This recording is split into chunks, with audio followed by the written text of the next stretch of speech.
Hello, Biafrans. Good day. Good to have you here today again. Another special day. It's been a while. It's been a while.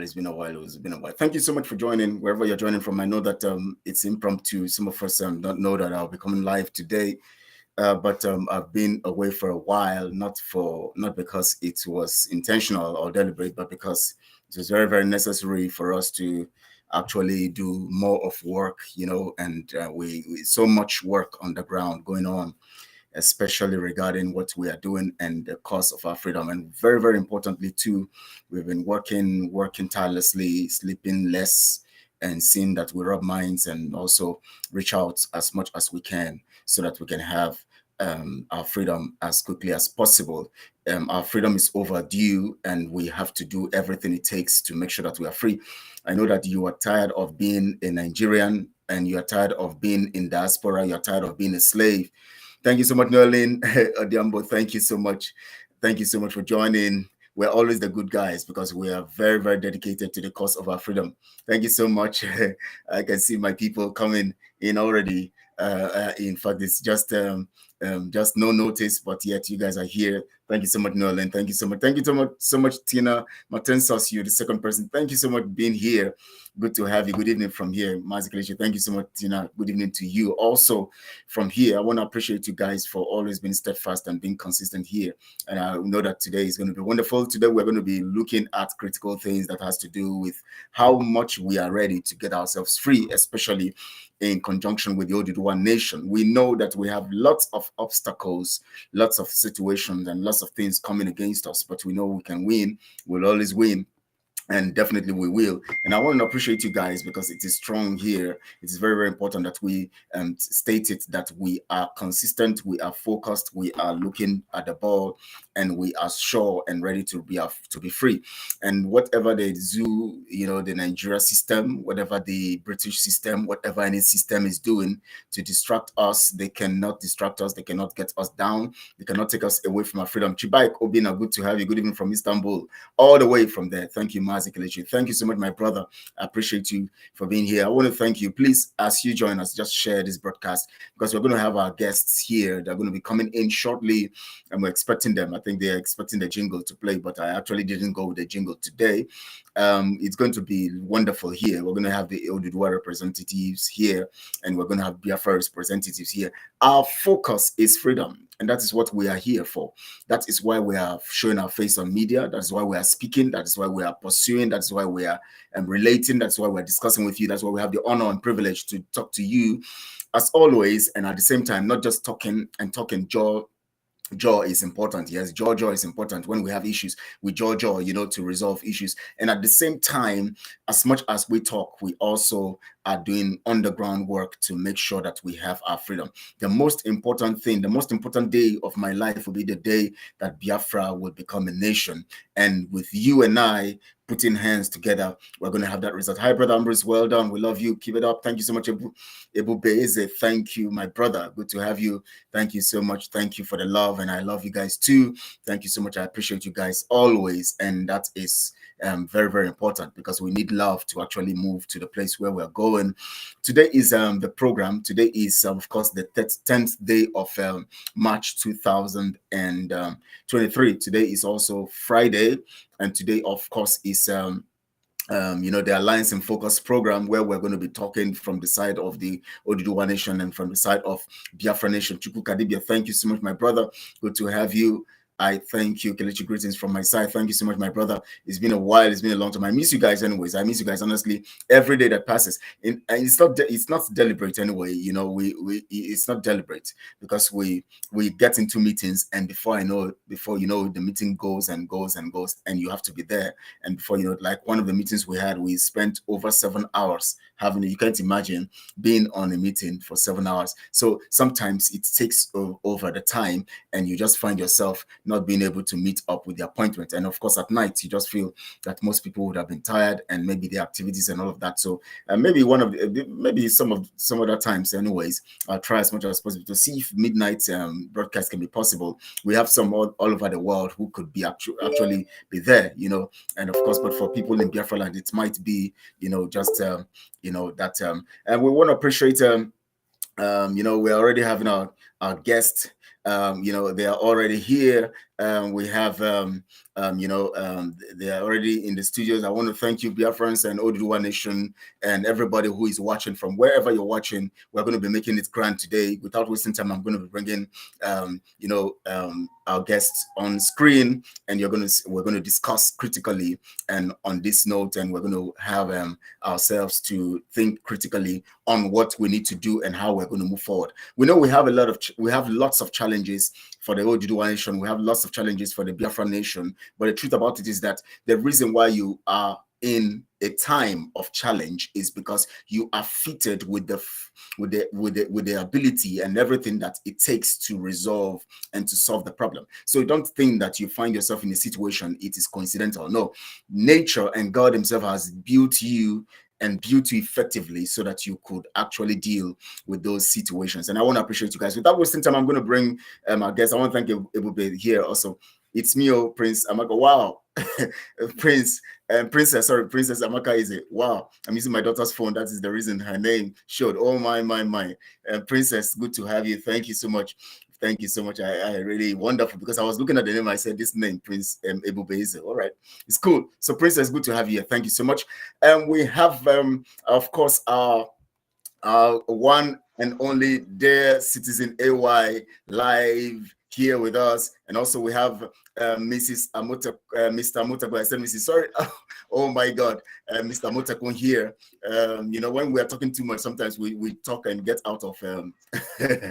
Thank you so much. I appreciate you. We're going to still have other people coming in shortly. They will be coming in because they actually thought I was going to be going on with the jingle, so they didn't come on time. And we actually just finished a meeting not long ago, so it's that's why we you know, we actually came late today. And of course, and thank you so much, Citizen AY. I want to appreciate you for coming. Also, Mr. Amotekun, thank you so much for being here. Please, let's just give you time to say hello to our viewers and the people all over the nations of the world. Please, okay. Citizen AY, let's begin with you. Thank you so much for being here. Okay. Afternoon and welcome to you here along with on Biafra. It's a to talk wow, Citizen about the break. We're having this break with you today. I wish it to be like last week, where there will be no break. Wow, it's clear, but it's just having that distortion. Yes, we can. Okay, one second. Let's try it again and see. I think let me try again. The break is still here. Yes, please. Thank you so much. Can you hear me? Okay. Okay, go on. Let's see if you continue, whether it will be sustained. We can hear you, but it's okay. Can you hear me? Hello. Yes. Hello. I think we can hear you, but it seems it distorts. There's a distortion somehow. No, we still have that problem. We still have that problem. I don't know if you can go out. I'll come out. All right, please. Amotekun, I'll come out. Yes. Mr. Amotekun, we thank you for joining us. We appreciate you so much. Please, we want you to say hi to the viewers, and as people come in and join, you know, and they can hear your voice and of course know who you are. Thank you so much for joining us. Please say hello to the people. Right. I want to start off by making sure that you guys are hearing me. I've been called impromptu, so it's kind of difficult like that. So if you can hear me clearly, let me know. So at loud and clear. Yes, loud and clear. Loud and clear. I'm heard. Can you hear me clearly? Loud and clear, yes. And Clearly. you can see my ugly face. Oh, this wonderful face we're seeing. As long as you can see it, whether wonderful or ugly, my, as long as you can see it, all is well. Oh my. Thank you so much. You have a lovely face. In fact, I would say it's a beautiful face, not even a handsome face. It's beautiful. Thank you so much. It's beautiful. I will say beautifully handsome face. Beautifully. Oh handsome. my. And on that note, let me give it to Let me Prince just Ezem. inform you that I'm married, happily married as well. Oh my. I love people who are happily married. Oh my. If you know what I mean. If you know what I mean. Of course, happily. That word happily there, that adjective is very important. I can see my dear brother there. Also. I greet you, Prince Eze Ihenacho. Good afternoon. Ndewo. Thank you, my brother. Edabo, is that right? Ekabo. Ekabo. That's right. Thank you. Yes, thank you. Very good. That's exactly fantastic. Thank you. Ekabo. So, Citizen, let's allow you. You were trying to say some things to our people, so let's allow you now to go on. Biafra brothers and those my Yoruba brothers as well. For those of you watching here on this happy Friday, there is a lot of work for us all to do. I please that we do not fall for the lies of the federal government. They are trying to keep us the main inside this contraption. We need to work together, achieve our common aim. Please, I encourage you all. Ours now is about love, working together. Thank you very much. I greet you all. Thank you so much. We appreciate you. Love, working together and love. Well, Prince, please let's allow you also say hi to the people. I love to. Before, I'm sorry I came in without greeting my Oluwa, my God, the owner of the world, the creator of all things. Before we all came out from the womb with nothing. Everybody came out with nothing. So I just want to give all glory to God who had made today possible and had asked us to come on this hallowed platform to declare the truth to the people. So all glory be to God. And to my dear brothers here, I welcome you. And now reaching out to my fellow Biafrans and brothers and sisters in Oduduwa land, I salute you all.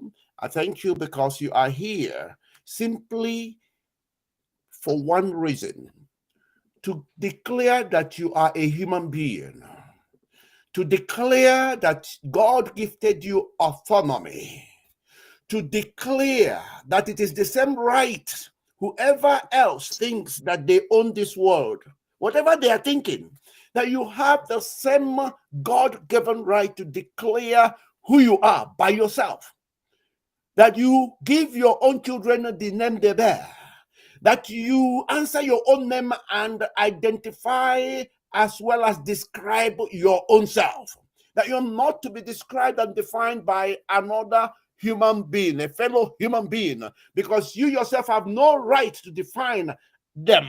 You can't define another, because God gifted us all unique talent to contribute to the overall equation.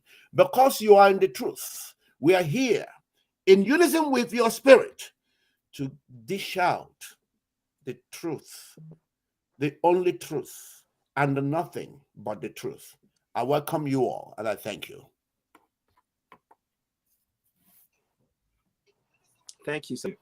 That's great. That's great. Thank you so much. We appreciate you for that introduction. And you said something critically, talking about name. You see, that is one of the problems that we have. Name. Of course, everything created is named, and that becomes critical. So let's look at our name as nations, and then let's look at a name forced on us called Nigeria.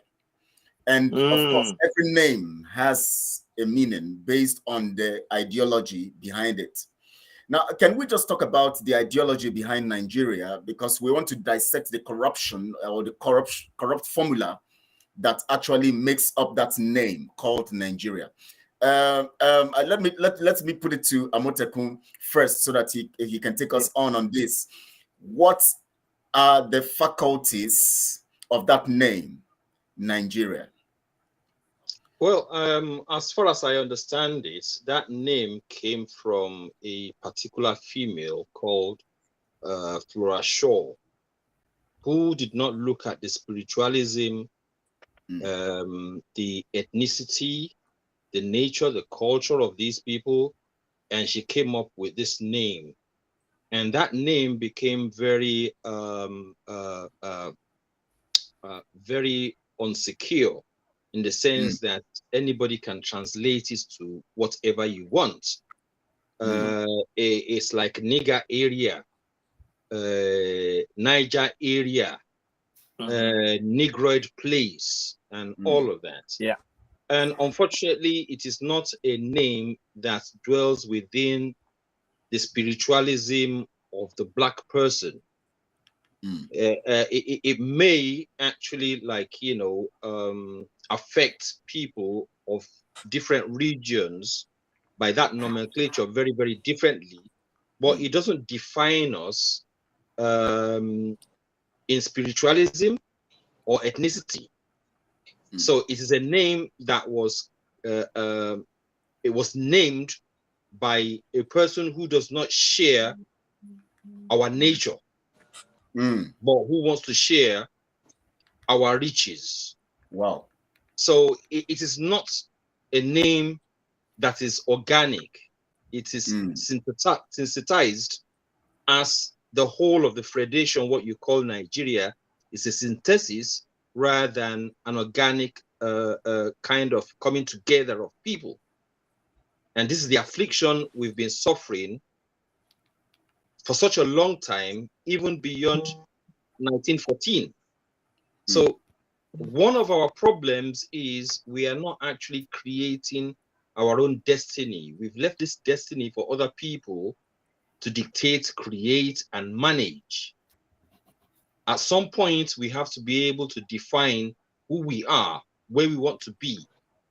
Every man has the right to decide his own destiny. Somebody has decided our destiny since beyond 1914, since beyond the, what was that situation where Goldie was in? They tore us apart and brought us apart. We became an experiment, a convenience for an outsider.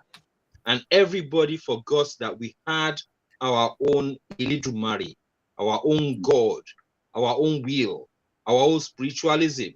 So that name in itself is a fabrication. It's a fabrication. It does not define us. So I don't know where we're going at the moment. I know where I want us to go. My ideology of where I want us to go is for everybody to find out where that demarcation of their own descriptive is. Who is the Igbo person? Who is the Yoruba person? Who is the Bini person? Who is the Hausa person? Are we working together? No. Let's find a way to work together, even though it is apart. So that name in itself is one of the foundations of our problem. Thank you. Wow. That was powerful. Thank you so much for that. And Prince, he said something critical. He said he gave a foundational base of the makeup of that name, Nigeria. And he said something critical. He said, not sharing in our nature, but forcefully sharing in our resources. Please, can you take it further on that name, Nigeria? If you remember, Kelechi, on this platform, we've gone through this issue of name and naming. What does it really mean? I've told you before that as far as we know, the autonomy God gifted to man is such that name belongs to man. Man gives name. And when it comes to naming, name carries something. And I thank God my brother Amotekun actually highlighted an aspect of it. name is what identifies your spirituality, your personality, your culture, your heritage. God gifted man that unique gift of naming so that you name your own child. When you have children, it is for the parents, because name also carries with it love and affection. Okay? It is only that loves you that can name you. A stranger, even to the extent that a stranger, an animal will refuse any name from stranger. Okay? An animal only takes a name from its owner. Parents name their children, and parents only accept names, even from grandparents, before they can agree to hand it over to their children.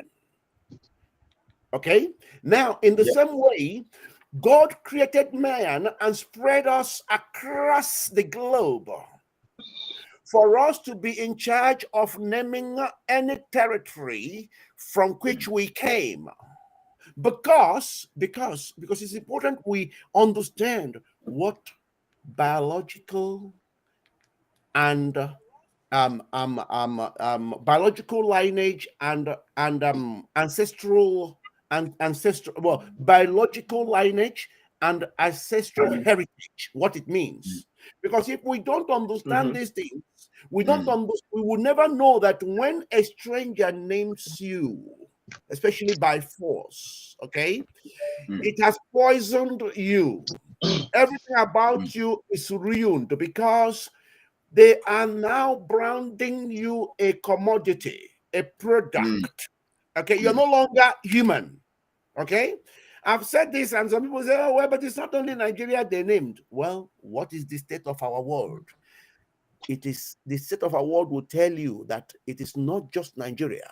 A lot of places have been poisoned because people went and began to do things that are not meant for them to do. You must, for you to name a person, for you to name a place, you must have biological lineage and ancestral heritage. Otherwise, you have poisoned the place.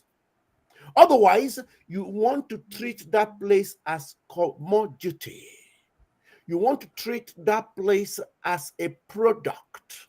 That means human beings there have been neutralized into commodities, into products, and that is vile. That is the height of evil. And there is nothing you can do that will bring you out from that cancerous arrangement, because it has become cancerous. When people understand what name and naming means, they will run from hearing the word Nigeria. They would detest it. Even the people that named it will be, in fact, they are supposed to be covered in shame. Because I can assure you, they will not allow you to name even a street in their area, let alone name them without their approval. Okay?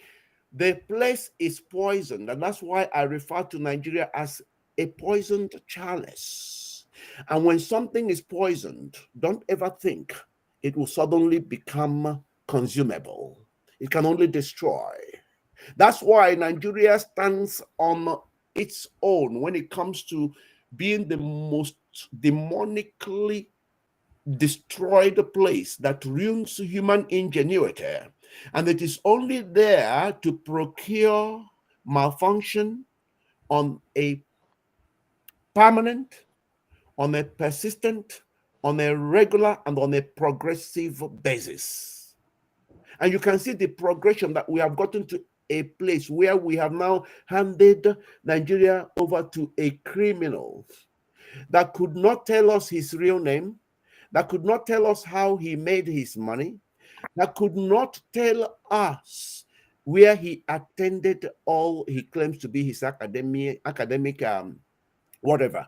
That a man who, whilst campaigning, showed his talent in criminality by showing, I'm trying to show you the progressive nature of the poisoning of this name, Nigeria, okay, that had brought us to a place where even during campaigning, this man went and sold the uniform of priests and paid people to wear them as a way of confirming and approving the Muslim ticket. And everybody saw it and still allowed him to carry on. I mean, that in itself would have disqualified him immediately because he has shown his mastery of forgery and the crowd. In which world would you allow somebody who already has a questionable character, whilst campaigning, okay, was still able to do all these, okay, and he was still allowed to carry on going? And then you're telling me that somehow a miracle is going to happen. Oh, no. So I wanted you to know that Nigeria, as an entity, is a poisoned chalice. The worst of... Look, if it is either humanity dies and Nigeria carries on, or Nigeria dies and humanity is resurrected. These two things, because they can't cohabit. One must give way. And I suggest, and I affirm, it must be Nigeria. Nigeria must go. That's why, please, if you can allow me just not more than 2 more minutes. That is why I am calling on this new British High Commissioner.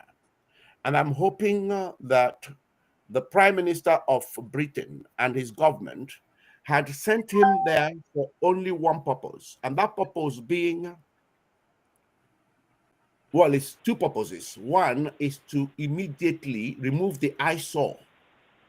Eyesore that you have a man that is a British citizen who, in spite of all the evil and all the destruction of all the legal framework in this world, in spite of all that, have been declared free by Nigerian courts, and he's a British citizen. The first thing they must do is to release Nnamdi Kanu immediately. And then the second thing, whether they like it or not, because I tell you something, people don't know what we mean when we talk about the wrath of God. Let the wrath of God not descend on Britain. I'm telling you, and I have to be honest with everybody, because if I can't be honest with myself, I can't be honest with anybody else.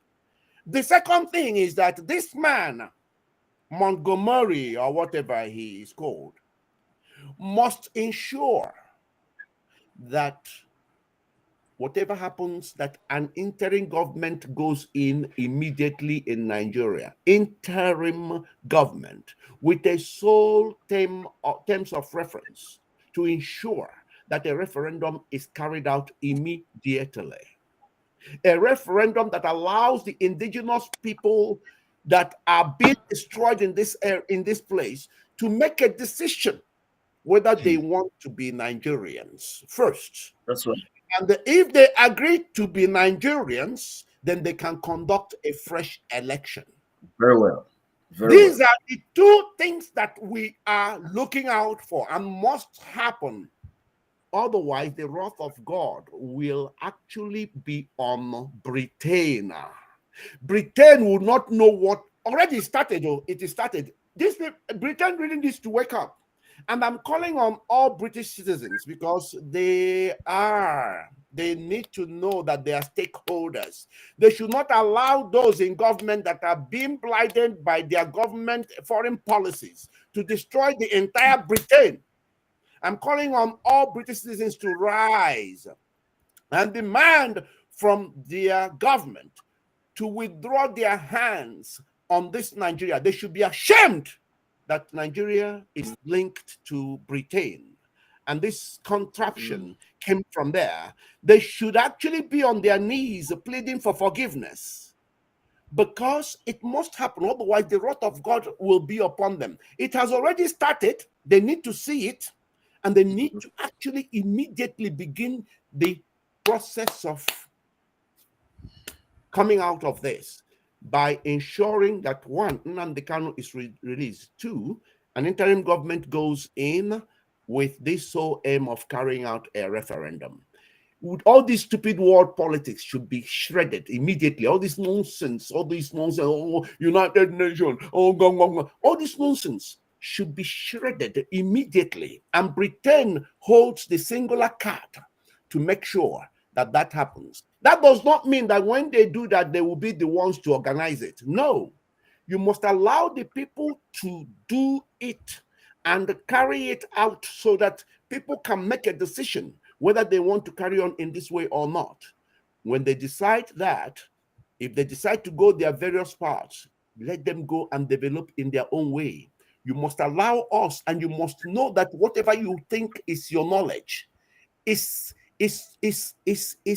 just a little fraction of the wisdom required to bring the world to where it is supposed to be. You must allow us to speak. Please, I'm sorry. I hope I haven't taken everybody. Please, just you still have the time to actually give more information. It's important that man does not lose sight of what he's going there to do. If he's going to become another Katrina Lang, if he's going to become another Katrina Lang, then we are going to tell him that is not what we are here for. Go ahead. The truth about it is that we have to decide what we do, because if left with Britain, they'll get us worse into what they want us to be. So, Citizen Ewa, we're going to go deeper into this anyways, but let's get your perspective to this whole thing, from this perspective. I've always said it. It's like when you, in our culture, the person that child is the father. The father names the child. Name is very powerful, and then to our soil, our soul, our culture, something of importance for no reason. Our name means something. My name means Ayodele home. That's what my name means. That is significant to me. I don't have any English because it knows it signifies my connection with my ancestral belief system. Things that have been removed. When we are answering to a foreign name, I'm not going to go into Flora, but I said, and very much like Prince has talked about as well. But the thing that we need to name, that name often affects you. Very much like Prince Ezem says. That name has an impact on your mentality, your ability to achieve it affects your soul. And that is the problem that we have with contractor Nigeria. On at least three major African great, and I'm talking, import us in a place, put us in a bind. Our ancestors, their blood has been spilled. We have not mourned or remembered. Of course, our land will never have peace. Our land will never have peace. These are our own ancestors. And whether we like it or not, whatever religion you're supporting, the Christians come first. Our ancestors, they come first. Whether you like it or not, English all you want. But if you do not honor your ancestors who run through your veins, so that is why it is imperative for us to remember our ancestors. And how do we reclaiming their names? Yoruba, or your king in Yoruba, we have a Yoruba land. We'll bring it back to life. That is our role. We're there. Likewise for Biafra, you bring it back to life. You're honoring your people. Look at what that man did, for example. They took him into slavery. He freed himself, trading in UK, in Liverpool, trading with them. The fact that he was controlling his area and he would not accept the treaty that was imposed. They took him to the West Indies. And even there, he was causing them problems. They brought him back home, gave him. That is something that we need to know. We as the people, we need to know. We have to, our name is important. I will not rest. For me, Yoruba land by Yoruba people. And the other thing that I want to bring into this subject, when it comes to Britain, every year at the Royal House of Central London, there's the Dome. they sing a song every year. And that song goes like this. Britannia, Britannia, rule the waves. We shall never, never, never, never rule Britannia, Britannia, rule the waves. We shall never, never, never, never, every year. And it is religious. This is a ritual. They are reminded will never, ever be slaves. Well, when we say we are Nigerians, remembering Nigerian, when it was created, we ourselves to remain in enslavement. That is what we are doing. That is what we are literally selling the blood of our ancestors and ourselves and our coming generation under a name that our ancestors didn't create. We need to really understand that. Let me stop there for now. Wow, thank you so much for that submission. Let me take it deeper now, because we're trying to bring out how corruption became, the order or the definition of that name Nigeria, in the sense of which we have seen recently the things, the actions and everything that have happened now in that contraption. Now, when we look at the names, we discover that there's always an activity before the naming. When God created, humans or whatever, and all creation, he actually carried out an action and then named, which means that everything that is named has a definition or an input of a system or a force or a person who designs the purpose of that thing and gives it the name that it wants it to bear. For instance, if we want to produce maybe a car, for instance, the manufacturer gives the definition of what should make that car and how unique it should look like. The design, the engine, the everything. And after bringing everything together, he now gives the name to that car to give a meaning to what he has designed. So, which means that before Yoruba land or Biafra land was created, the ancestors actually had a defined, formation, that actually constituted the reason for that nation.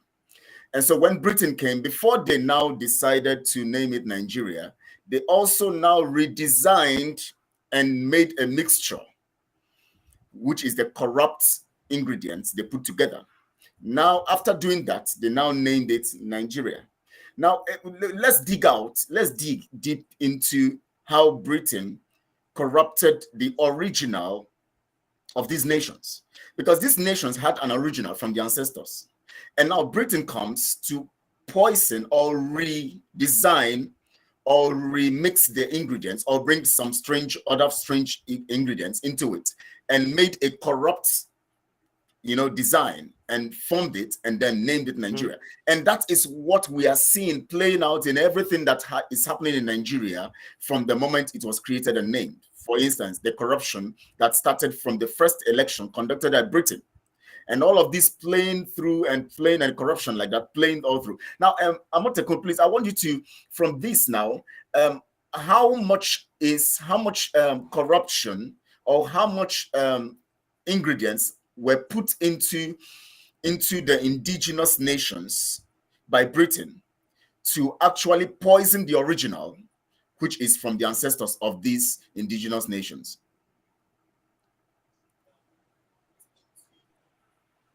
Hi. It's unfortunate that our ancestors, be Igbo or be Yoruba, only had a limited scope. What they saw is what they used in defining or naming anything within that scope. Now, let's not forget that a place like Ghana used to be called Gold Coast. That's right. And let's not forget that at one point, the British will not want to tell you that the Roman Empire was the colonial master of Britain. They won't want that history to come out. But it is the fact that at one point, the Roman Empire ruled over Britain. Now, we need to sit down and define what we are, either as a collective or separately. No matter what we do, the Igbo will always have their own ethos, their own culture, their own tradition, their own values, and all of that. The Yorubas will also have the same. The problem is it going to be parallel? Is it going to be convergent? Is it going to be divergent? All this business about talking about beating and all of that is still saying that we are under the spell of colonialism. We need to stand up and say, yes, now we're a people and we need to now define our own destiny. We're not doing that if we're referring to what happened in the past. Why don't we sit down and channel a course that will be looking at the future? Everybody at some point has gone through what Africa is going through. If you go to Japan, Japan suffered slavery under the Portuguese. We keep on making excuses because we haven't identified ourselves. We haven't defined ourselves. We have refused to redefine ourselves. We have refused to stand up and be counted. There's nothing that says that if we have a proper unity in Nigeria, that we cannot change the name Nigeria. That is just an excuse. The reality of it is we need to stand up and be counted. We need to define who we are. Not be defined by Russia, not be defined by Europe or UK or Israel or Arabia, by region or by. We need to be counted as a people who have their own destiny and who have their own antecedents. If we don't know our antecedents, we can't define our future. So we've been blindsided by religion and the white influence. There's nothing wrong with us. There's nothing wrong with the Igbo. There's nothing wrong with the Yoruba. The only problem we have is we don't see the chip on our shoulder. We don't see pride in ourselves. We don't realize what we can achieve. If Nigeria were to be viable, there's a part that we can play in there. But our leaders are not managing us, they are using us.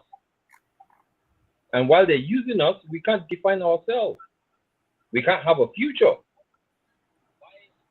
The point remains that we need to sit down and say to ourselves, okay, this is what we want to achieve and this is where we're going.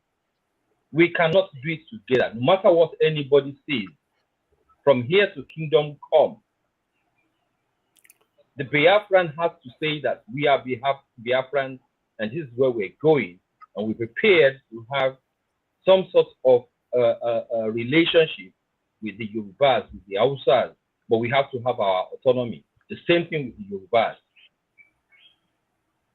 So all this business about us succumbing to the whim of what the colonialists did, begging the UN to come and decide our destiny, begging British to come and decide our destiny, it's all futile.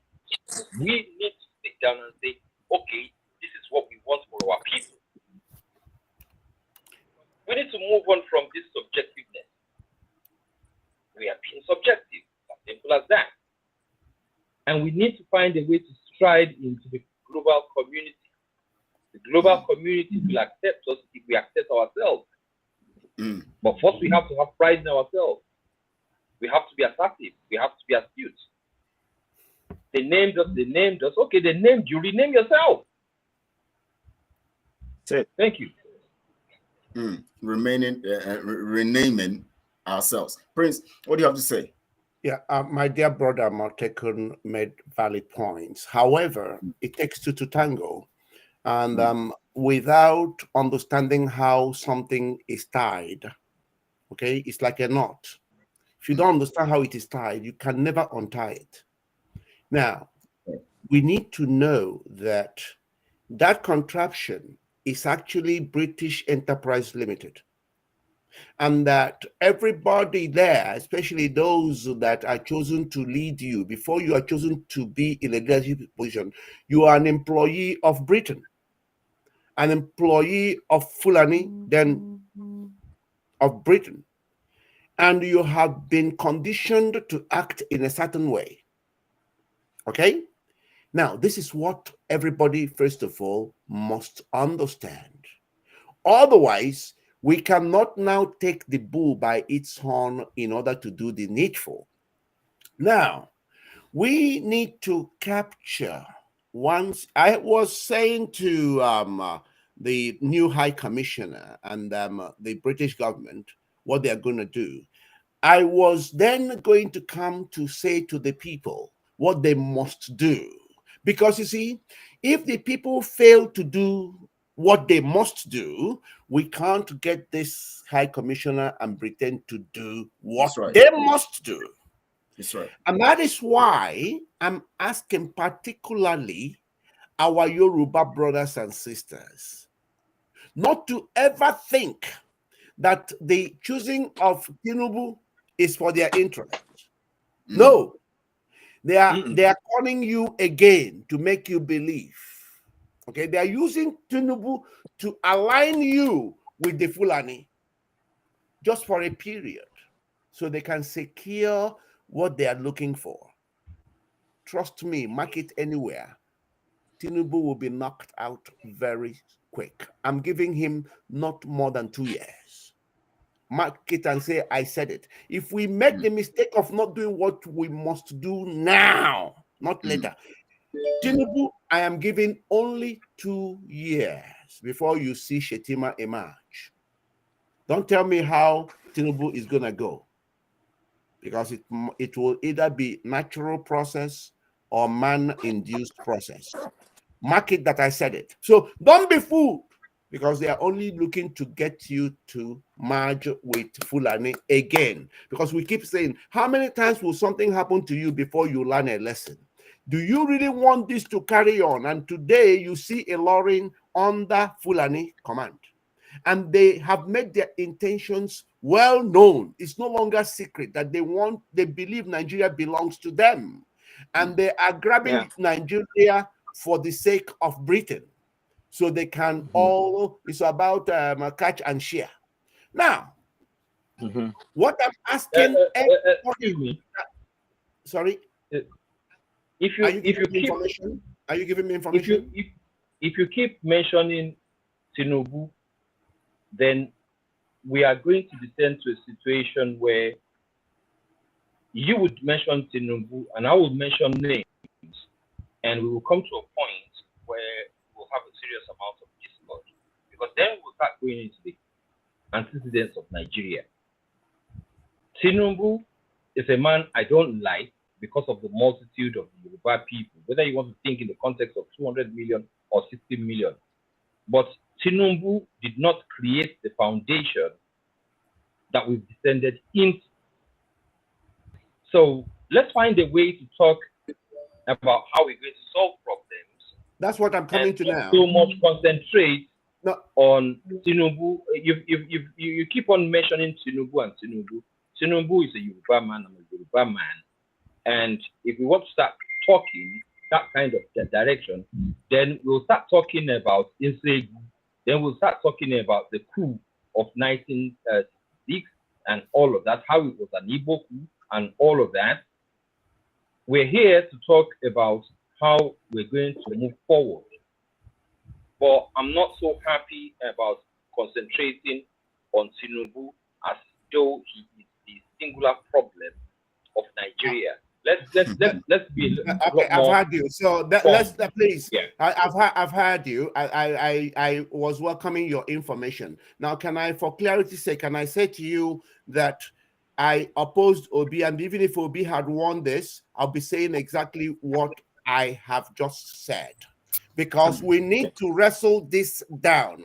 Otherwise, this game of my tribe man, This is exactly what they want us to do, and we keep doing it. And the solution you were proffering, we can't get there if we can't get to the solution you're proffering if we are going to go into this. Now, this is what I'm suggesting. And I'm calling on all those who were obedient. Okay? If they said they won this election, that means they have more numbers of people to do the needful. The obedience must no longer wait for any court process for them to do what they believe they should do now. Because we must force the hand of the world to give us an interim government. We need that interim government now. Otherwise, we'll keep playing this game of, oh, well, it is because Fulani man is president-elect. Or it's because Igbo man is president-elect. That's why we were campaigning against this election, because we knew that if they pushed anybody into that president-elect, people now will go into their tribal cocoons. That's why we were kicking against this election, because we know what it means. We know it is renewal of your slavery certificate. You see, now we are now talking tribal. You see, this my gentleman Amotekun does not actually understand that I am an ardent opposition to Peter Obi, even him coming out, let alone campaigning. We have grown beyond those tribal sentiments, and that is what is required if you're going to get solution. He was here telling us that we should look away from Britain and whatever, and that we should do whatever we should do in-house. And I'm trying to tell him how we're going to do it, and he has gone into the tribal line immediately. That is the problem we have, because the game of changing this contraption must start with us, and we must be clear about how we're going to do it. How we are going to do it now, as far as I'm concerned, is that whatever plan the obedience believe they had, because we were telling them and they were not listening. We were telling them Nigeria is going to happen to you lot. They were not listening. Now Nigeria has happened to them. And I know that in Nigerian psyche, a Nigerian is lacking in intellectualism because a Nigerian lives in hope. A Nigerian believes that God will do everything for him or her. They have gone now from the hope of Obi winning. Obi hasn't won. Now they're hoping that they first of all hope that INEC will correct their mistake. INEC hasn't corrected it. Now they're hoping that Supreme Court will rectify it. When the court failed to rectify it, by then Tinubu have been confirmed. They have become powerful. Yeah. When they get there and find that the courts have still gone for Tinubu, they will say, okay, they will even use the men of God to convince them, don't do anything, don't worry. In 4 years, we will vote him out. They forget that they have just been through a voting process. They forget that they have been voting all this while. This is the mindset of Nigerians. That's why I tell you, when you hear that Nigeria is a land of the happy and the smiling, I work in mental health sector. I know when a psychotic patient is smiling and is being happy. I know it's driven by what we call either external or internal stimuli. Okay, they are happy and smiling on psychosis, nothing else. So I am calling on all the obedience and all those who told us that Obi won the election to enact whatever they plan to do. Don't defy it anymore, because Tinubu is still president-elect. If you allow him to be sworn in, forget it. All these things you're waiting for court, you're wasting your time. Do that which you need to do that can bring about interim government in Nigeria to conduct a referendum. We must free ourselves from this bondage. Not UN. I agree with Amotekun. Not UN, not Britain, not anybody will do it for us. It is now or never, because this inherent infused ideology of my tribe, that's exactly what made that contraption the most poisonous thing on earth. That is it. And we need to destroy it here and now, not tomorrow. Not even the next second. We should have done it yesterday. I thank you. Well, it's clear here now because we see evidently that the corrupt formula is the use of tribal and religious sentiments to actually divide us. And that is basic here. And that is what we are seeing play. You know, in everything we do, we discover that we will always want to go somehow tribal because naturally we are tribal. We are tribal. So when you bring us together and there's something very critical that we need to catch, we first look at our tribe, catching it first before any other. And that brings the confusion. And that is why Britain they know what they have done, that they need to put us in this confusion so that they can keep us in this jumbling over tribe and jumbling over this, and they keep taking what belongs to us. Citizen AY, what do you have to say about this? Well, pretty much my line is this. I'm in agreement with both Amotekun and Prince. For us, the central issue is that we must organize ourselves, awareness within our community, that the only option for us is our long governance. Because the longer they leave this of Tinubu as the president, yes, very much like Prince Ezem said, it doesn't matter. For me, I've said it before the elections. I said, whether you choose Tinubu, Obi, whether you choose Atiku, the fundamental issue remains that constitution. And I am going to even go further and say that constitution was not written by the colonial. I am very, very sure about that. Yeah. What they've done is put a of us to make your. They say no. The word, see the same words repeating itself in the previous constitutions written by Britain. So let's be very, very clever, clandestine move. We need to extricate ourselves from this contraption. But the key thing we need to do now, for as long as we can now, is no longer among ourselves anymore now.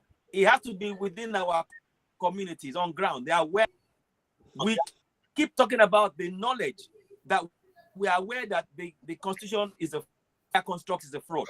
We have the evidence, but our people do not have that to translate those constitutions into Yoruba, into the work of showing the people the fraud.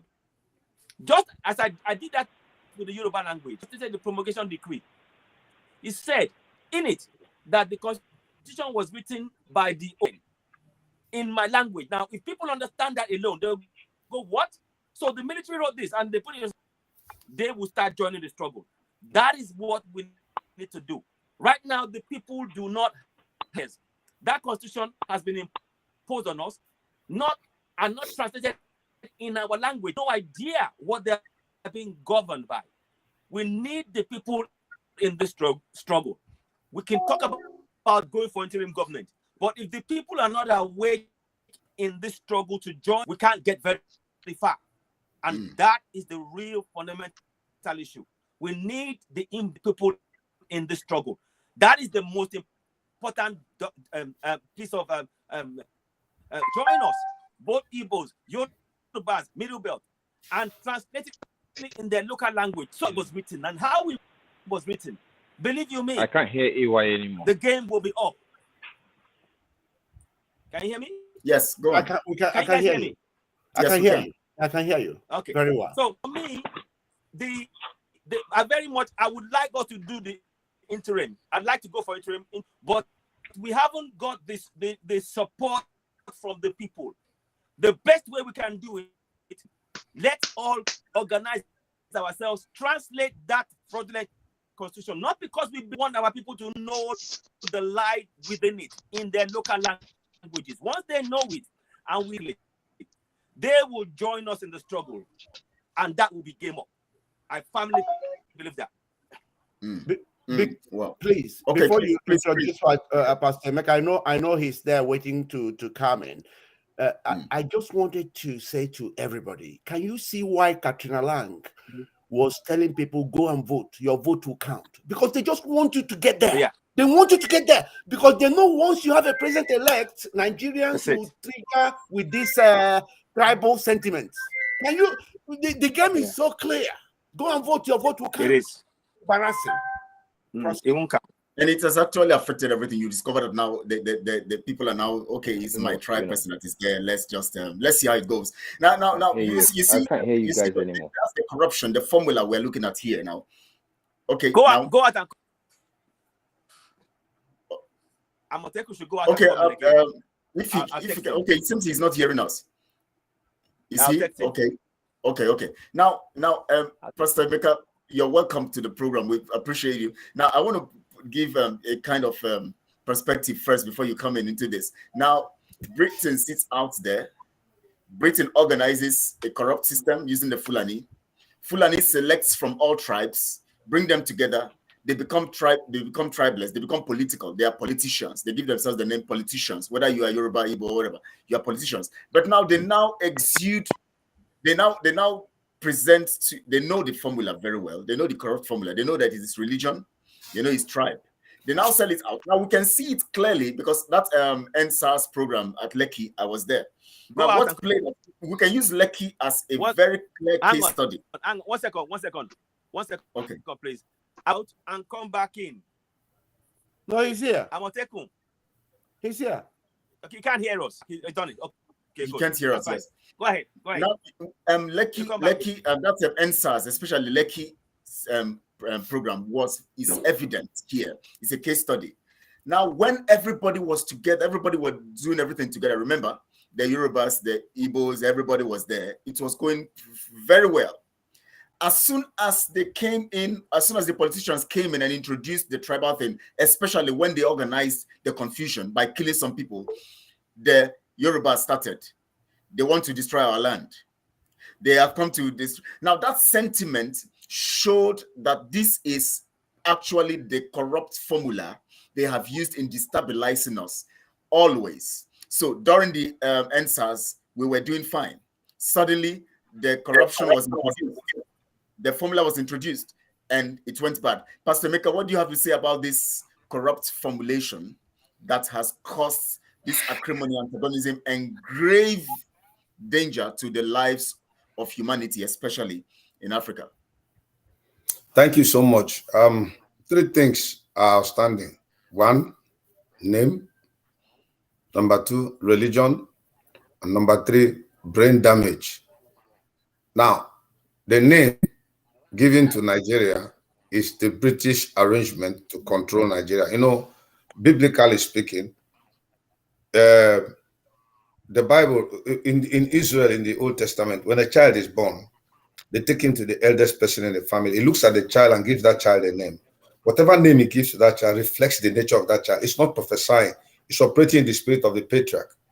You know, in those days, old men don't tell lies. Whatever they tell, that is what it is. But these days, old men tell lies, including those of us who are 63. We're all telling lies. So many of us now. Fake people.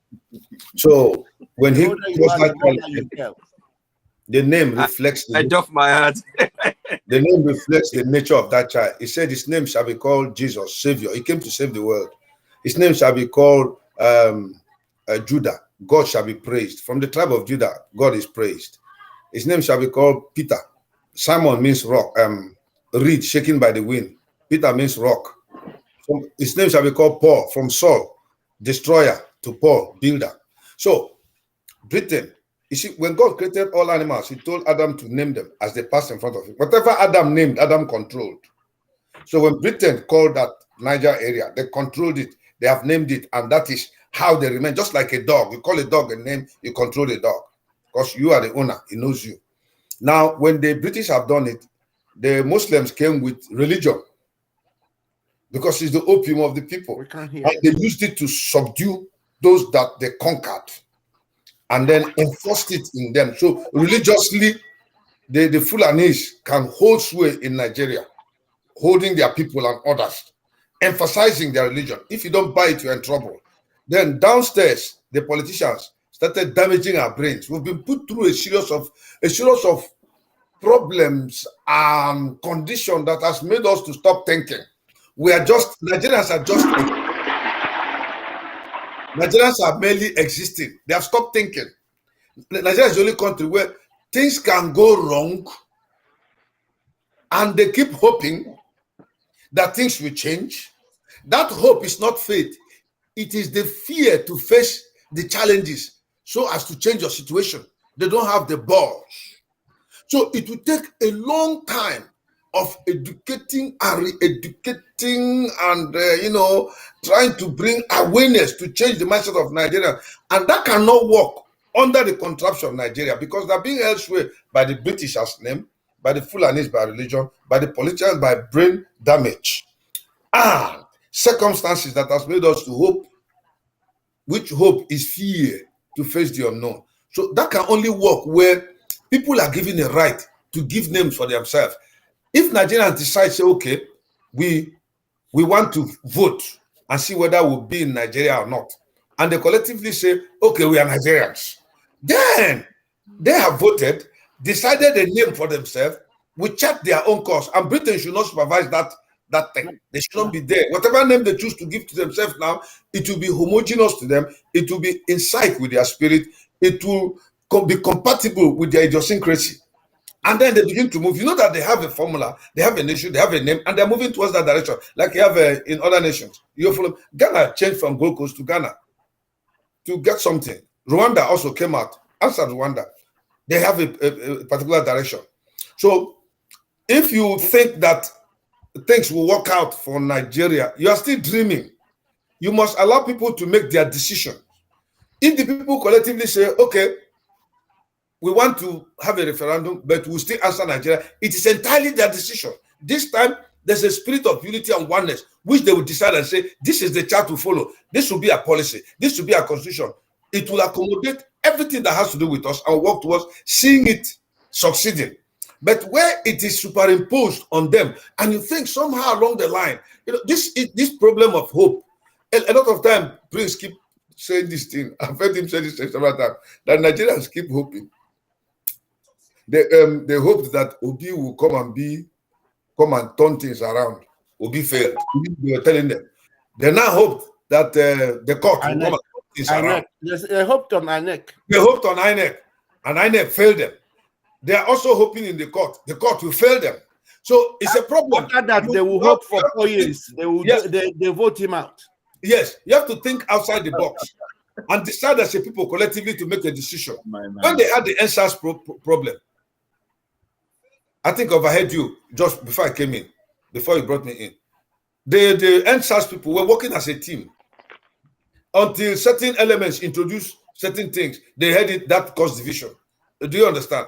But if, let us say, that Yorubas as a nation were together protesting something that was wrong in their nation in governance, you cannot come and inject anything, because if it is Muslims, they have them there. If they're Christian, they have them there. If it is religion or tribe, they are all of the same people. They are looking for one thing.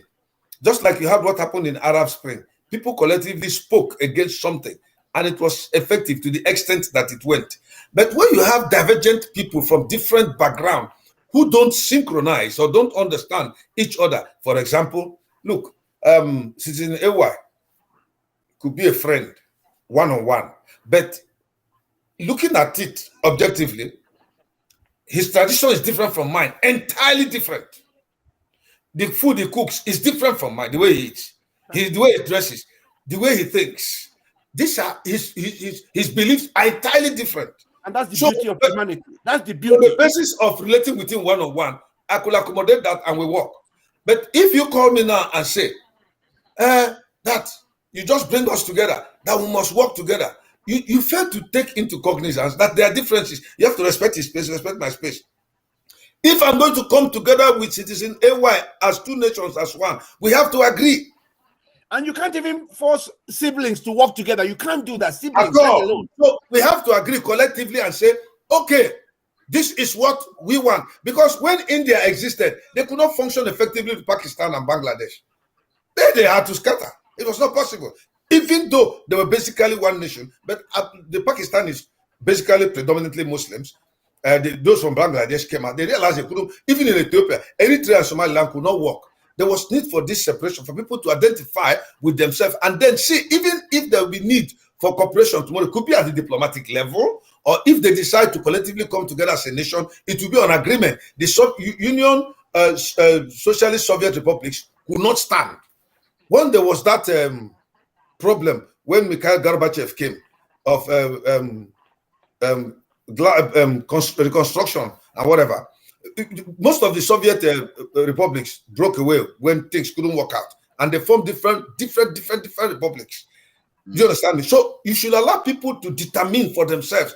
If you believe in democracy, if you believe in human beings, that they have brains, that they are not animals, that you go and get in a place like a zoo. You confine lions should stay here, goat will stay here, horses will stay here. They are all confined in a place which you have put them. They are free to roam about, but they cannot go beyond the wall. They are under your control. No, human beings should be free to express themselves and make their own decision. That is where we stand. So I heard I was talking about referendum. I give my thumb for that. We don't believe in violence, but if it becomes expedient, face the fact. Those that make peaceful means impossible, compel violent means inevitable. I don't advocate for violence, but for you to get your freedom, you may have to fight for it. Wow. Well, you know, in all of our discussion, you know, in everything we've been saying, we've been talking about allowing for referendum. Now I want us to look at this question. It sounds easy anyways, but it's critical. Now, the problem we have, Amotekun, I want to bring this question to you first. The problem we have, is it caused by Britain or caused by us? Can you repeat that again? The problems we have right now. The problem we have, is it caused by Britain or is it caused by us? Yes. Yeah, right. I don't want to keep saying the same thing over and over. But at the end of the day, in my language, they say, it is how you name your calabash that it shall be used. If you say it's for eating, people will use it to eat.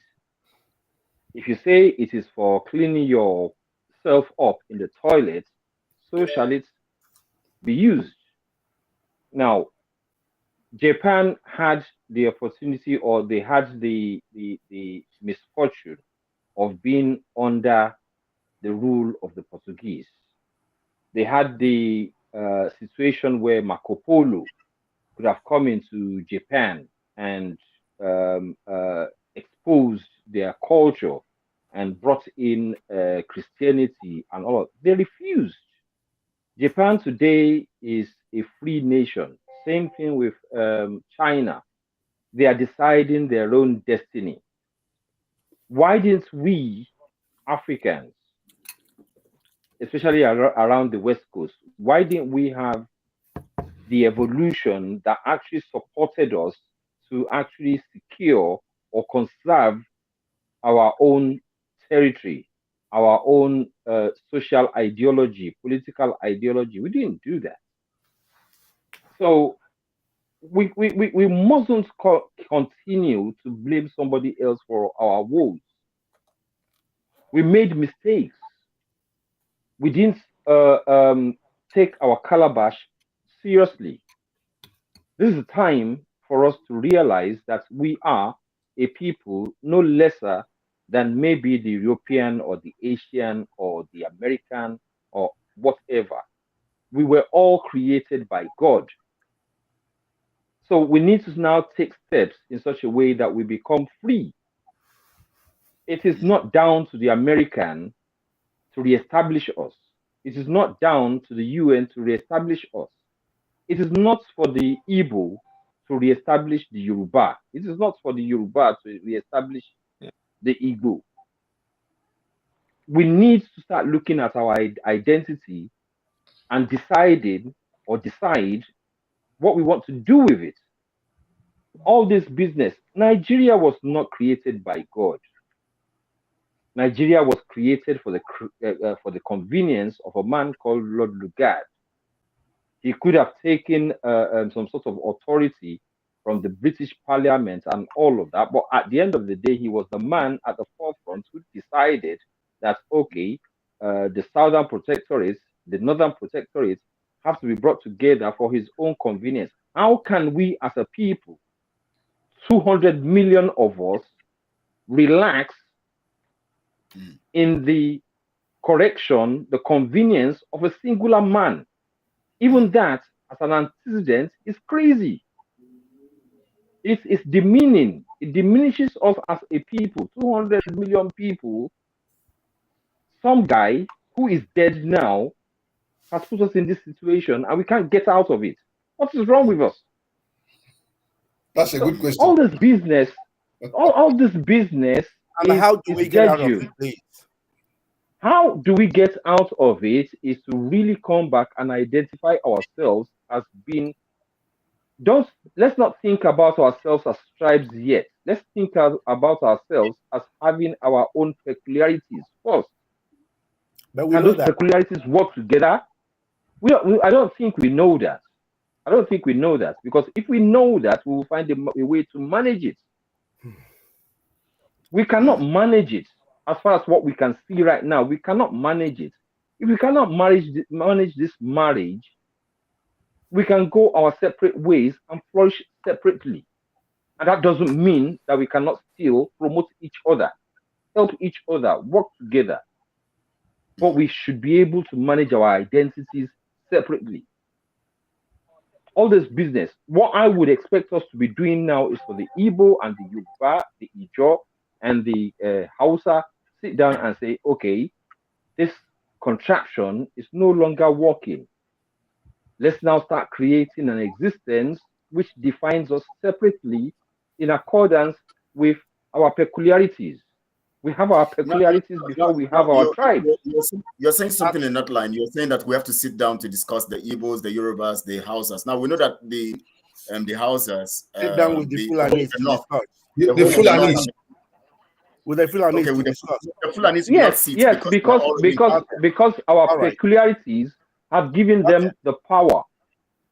They have the leverage. All right. The discussion now between you and I is to take the leverage away from them. So now we can come to the table. As long as they have the leverage, you don't want to come to the table. Why should they?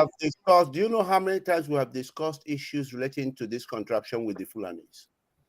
Do you know? Discussion and resolution are two different things. You can discuss all you want. If you don't have a resolution, your discussion means nothing. You go from discussion before you get to resolution, isn't it? Yeah, exactly. So if you can manage discussion, how do you get to resolution?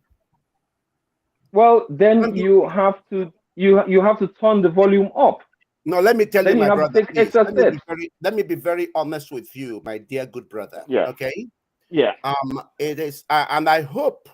There is no ounce of tribe in me. Okay, I advocate for humanity, so I don't have time for tribal ideologies, and I don't care who it is today that had been made president-elect. I'll be saying the same thing as I'm saying to you right now.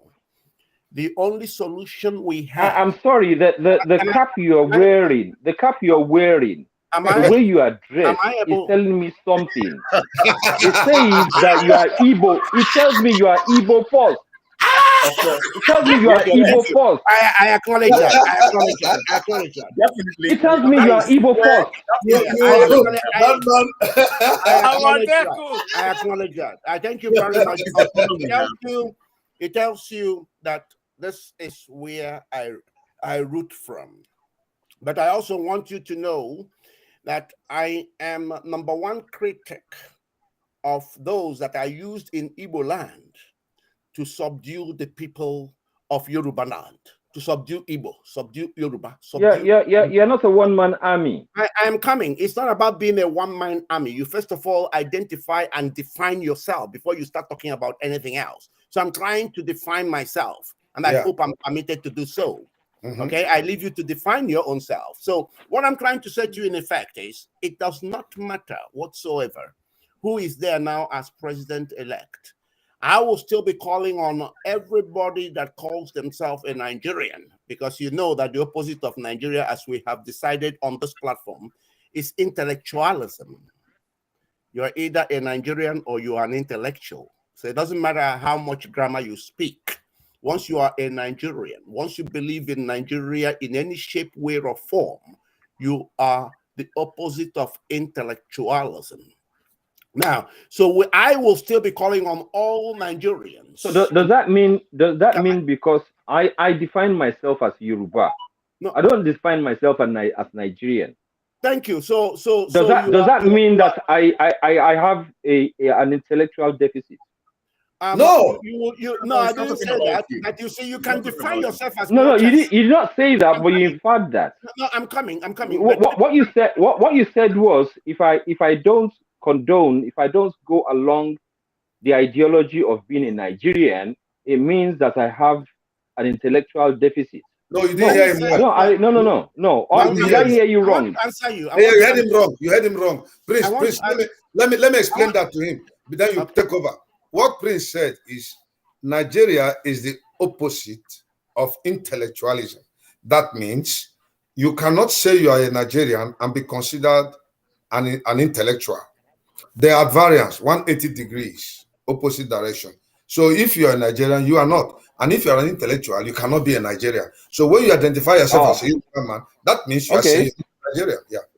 Yeah. But also forgive my misunderstanding then. Thank you. God bless you. I'm glad. But also, in addition to that, I can tell you that I'm not a Nigerian. But if I believe in Nigerian principles, for example, and if I believe in any symptom of Nigeria protocol, for example, because Obi becomes president-elect, I now have to defend Obi and say Nigeria must stand. Though I say I don't believe in Nigeria, I'm a Nigerian still. So I need you to get that point clear. Then you have lost the ability to be an intellectual. Then you've lost the ability to reason because you are still promoting the Nigerian factor, the Nigerian ethos. Okay? So I wanted to be very clear on that. So I want to progress this by saying that we are looking at solutions here, because we have the manifold of crisis and the problems. So it's solution. And why I want to declare this solution to the so-called Nigerians, especially the obedience, who tell us that they are more in numbers. This is the time. I don't care what they're deferring to hope. I want them to do it in action here, because God wants them to act. Without the action of man, God is neutralized, because God cannot come physically to do what man ought to do here physically. You must rise now and do that which is necessary and required in order to force the hands of this world so that we can have an interim government. Are we actually missing something about the obedience? Are we missing the fact that the obedience are actually a protest vote? They are a protest gang or a protest tribe. Are we missing that fact? No, we're not missing it. What we understand of the obedience, because is that obedience are not just about Igbos. No, they are Nigerians. Lagos showed us that. They're Nigerians. That's what I'm telling you. They are Nigerians. Who wants a difference? They want a change. Yeah, please let me. They are the Nigerians we are telling you are the opposite of intellectualism, because they didn't know even what they were doing. They didn't know that they were affirming Nigeria. They were renewing. They are going in to renew their slavery certificate. That's why, because they can't reason. They are opposite of intellectualism. Believe you me, that is what they are, and I thank you for that. I'm afraid in my little intellectual capacity. I'm not saying hold on. I'm just giving you my opinion. You can give me your yes, that is your opinion exactly. I hate it if we want to put these people in a hole trying to say that they are not intellectually gifted. I hate to be part of any narrative that would put them down like that. These are people who are perhaps even more intellectual because they've seen PDP for 16 years. They've seen APC for X amount of years. And they've started thinking change begins with me. It starts rubbing them on the side that they're unintellectual. It's not exactly complimentary. It isn't. These people are protesting the destination we have taken on in such a way that very, very corrupt people have been leading us and there's not been any iota of redirection. Obedience have actually offered us a third alternative, and it has worked to an extent. So let's not put them down. It's unfair to put the obedience down. Kelechi, let's put it that way. Kelechi, may I come in here, please? Mr. Amotekun, I understand your concern and your manner of approach, which shows a very high degree of civility and respect to people. But unfortunately, by the way, basically a lot of times when I want to talk, I make reference to the Bible. I'm a Christian of the gospel, so that's another problem. I have respect to whatever you believe or think. That's fine. No, it does not in any way affect my capacity to reason and think objectively. So could you please lend me your ears? Thank you, sir. So unfortunately, you were trying to profile a solution to the whole problem, and from the way you were coming, sincerely from your mind, if it can be applied, then there's a possibility. But unfortunately, there is no application there, because the people you are talking about are sold onto an idea that it will be, if not impossible, very difficult to turn their minds around. No, not in the next 50 years. Now, when you talk about somebody making reference to a people as not being intelligent, the intellectual they're being referred to here is not as per academics. The intellectual here is as per common sense, which Nigerians don't have. And we're just being polite of not calling Nigerians foolish. But because I am a Christian, I make reference to the Bible, where even the God of heaven himself looked at a nation and called them foolish. It was not a kind of insult or abuse. It was a proper analysis of the situation and a proper definition of whom they are. Like the book of Isaiah, chapter 1, verse 4 says, sinful nation, God, a people laden with iniquity, a seed of evildoers, children that are corrupters. They have forsaken their Lord. They have provoked the Holy One of Israel unto anger. Then he says, why should you be stricken anymore? You will revolt more and more. The whole head is sick and the whole heart faint. From the sole of the foot even unto the head, there is no soundness in it, but wounds and bruises and putrefying sores. They have not been closed, neither bound up nor mollified with ointment. Your country is desolate. Your cities are burned down with fire. Your land strangers devour it in your presence, and it is desolate as overthrown by strangers. Now, this is a narrative from, based on the fact that I'm a Christian, the Creator, talking to a people he identified as his own.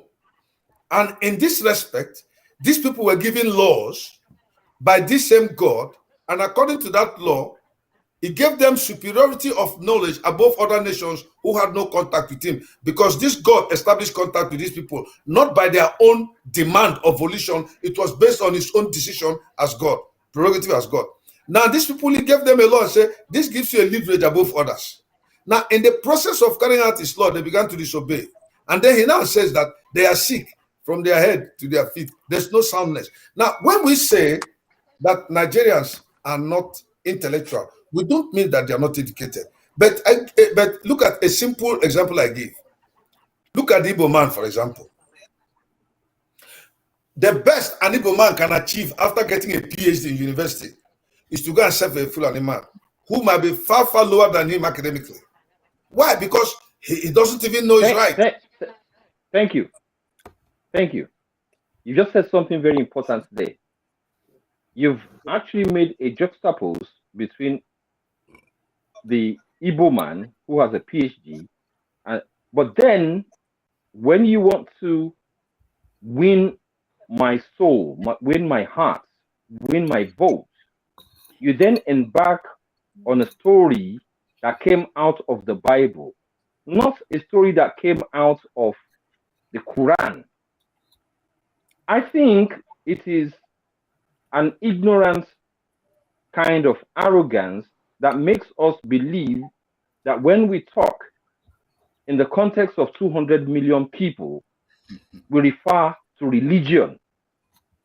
You are not, you're talking about religion, basing your argument on religion. No. Actually removed. Hold on, please hold on. Let me finish. Okay. You spent no less than 2 minutes referring to the Bible, and 200 million people are not related to that narrative you are bringing from the Bible. If you keep talking about the Bible, my name is Samson, and we know what Samson is in the Bible. I must not use that as the glue form to hold Nigeria together. No, sir. I need to be speaking in such a way that even the Muslim can actually share in my narrative. Can I clear something? That's part of our problem. No, sir. No, excuse me. Please get me right. I was only making an inference. I was only drawing an inference. I was not trying to. But it's not a common sense. Would you be patient, sir? It's not a common sense of religion. You make inference from things that has happened to compare with things that are happening or about to happen, and then begin to advise people. What has happened? Happened? The issue happened. Jesus Christ happened. Life happened before the two of them. Listen. So what I was only just trying to draw inference because I am trying to make identification with a nation supposedly said to be having the God of heaven as their God. Now, that was what this God said.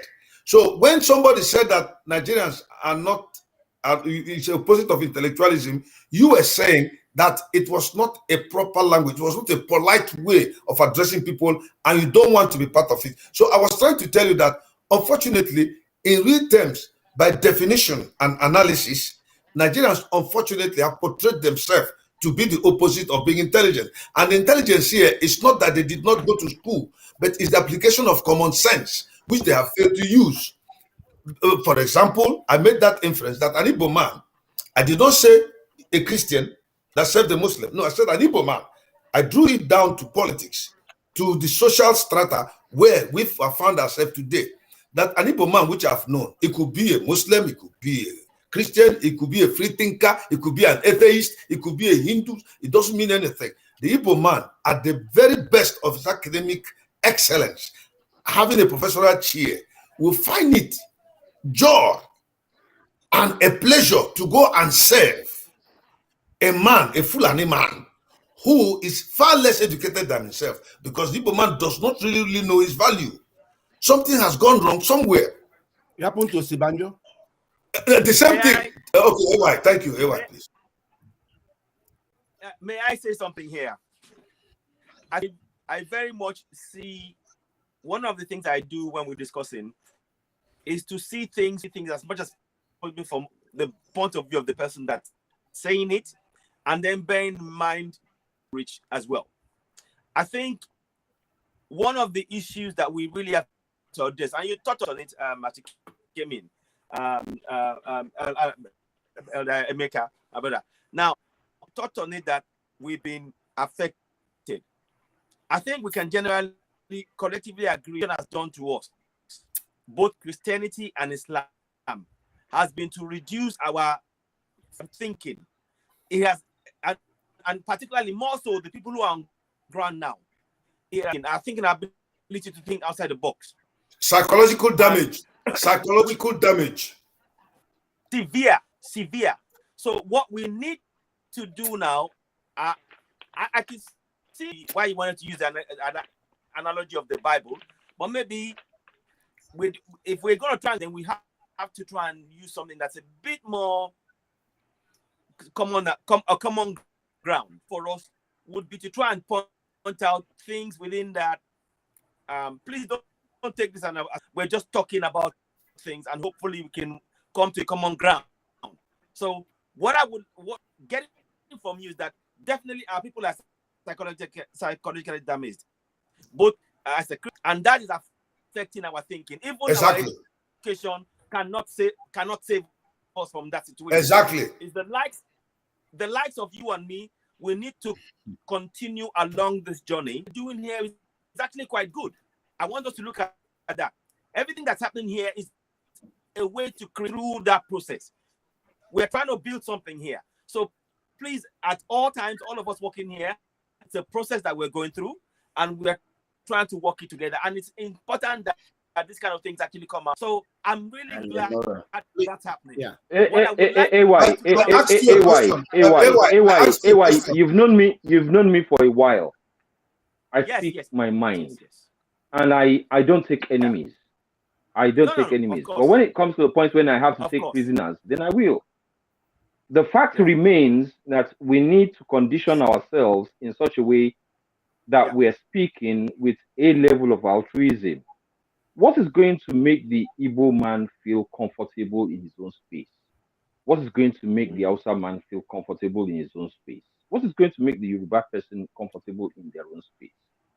For me, religion does not come into it, because religion, as far as I know it, has been a tool to actually corral people. That is me.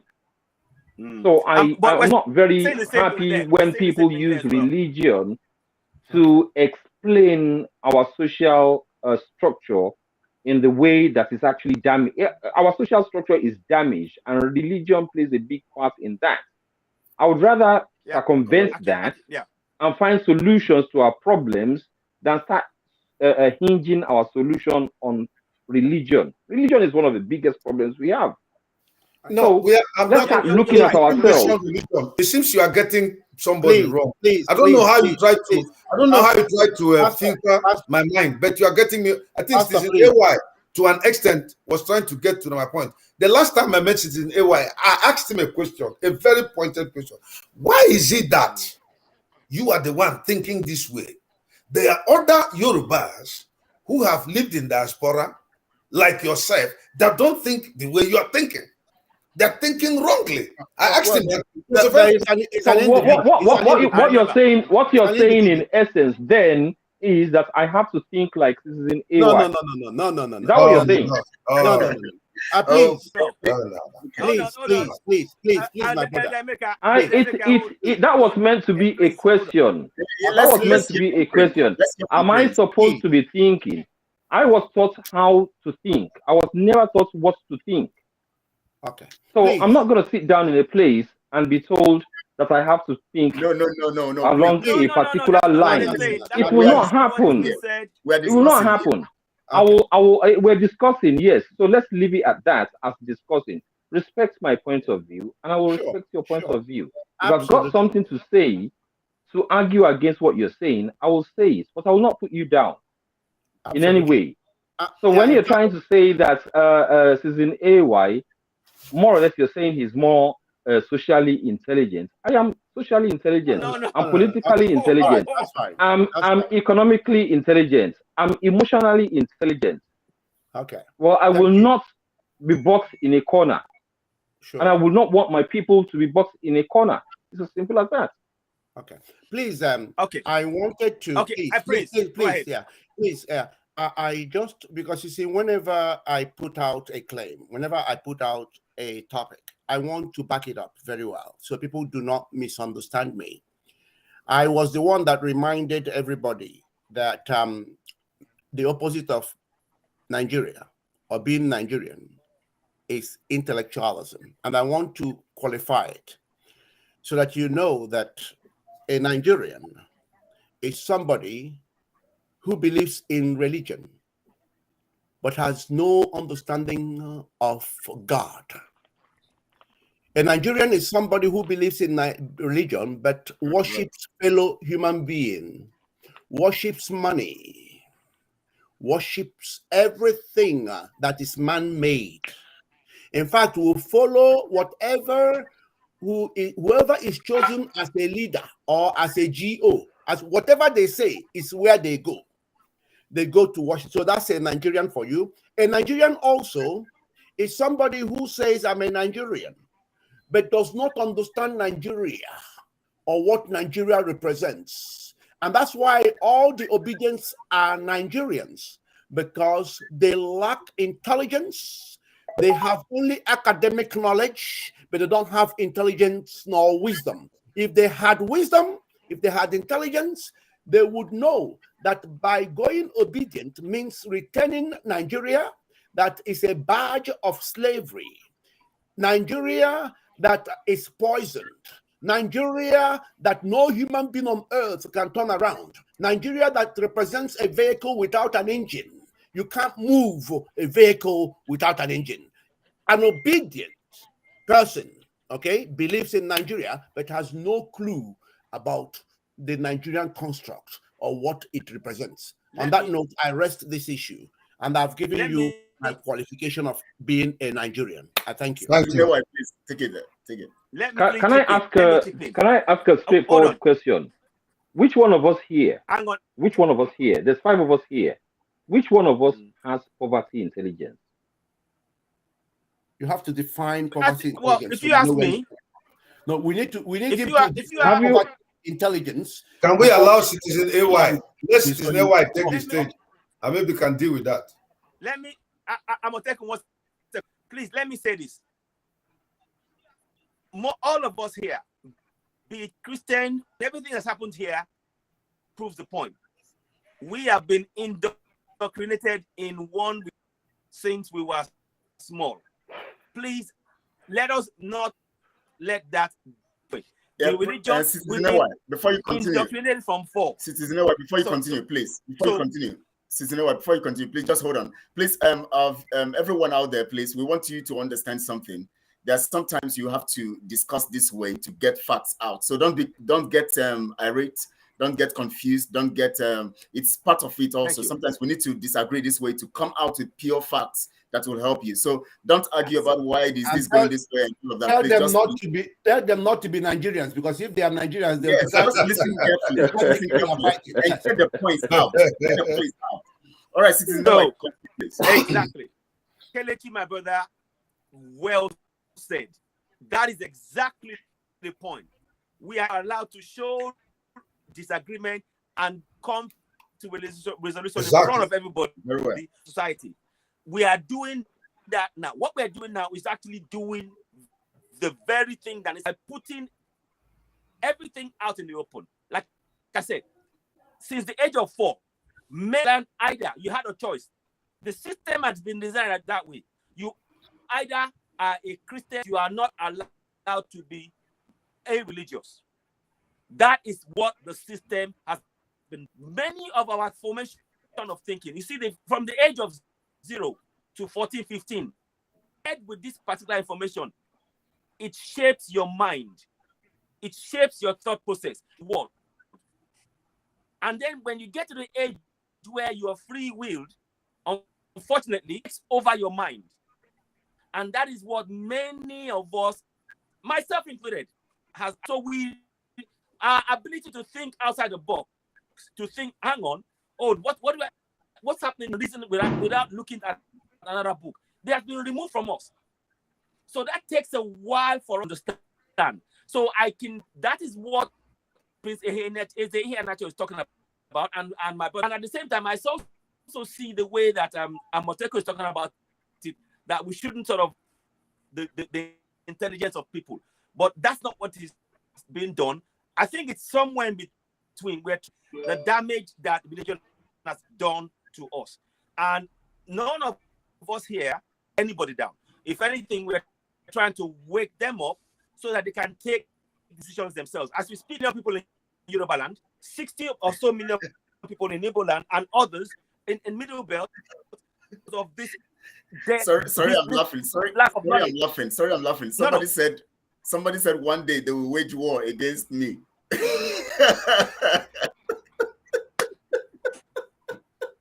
So what I'm saying is this: it is very, very important that all of us possess.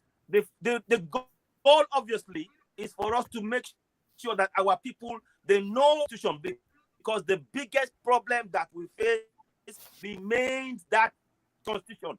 And until we get our people to take action to remove it, we will still be suffering. please, before you continue, I think we need to get it also that the reason why we said that the opposite of Nigeria means, to be intellectual is this also, that if you are intellectual, you always think about coming out of the problem and not plunging yourself further into the problem.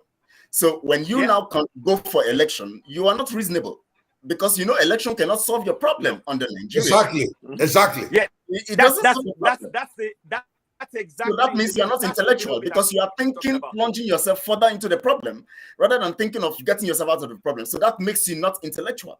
So that's why we said opposite of Nigeria is because as a Nigerian, you'll always think of election. Oh, the next 4 years. Yeah, because they say they're Nigerian, but they don't understand Nigerian system. Yes.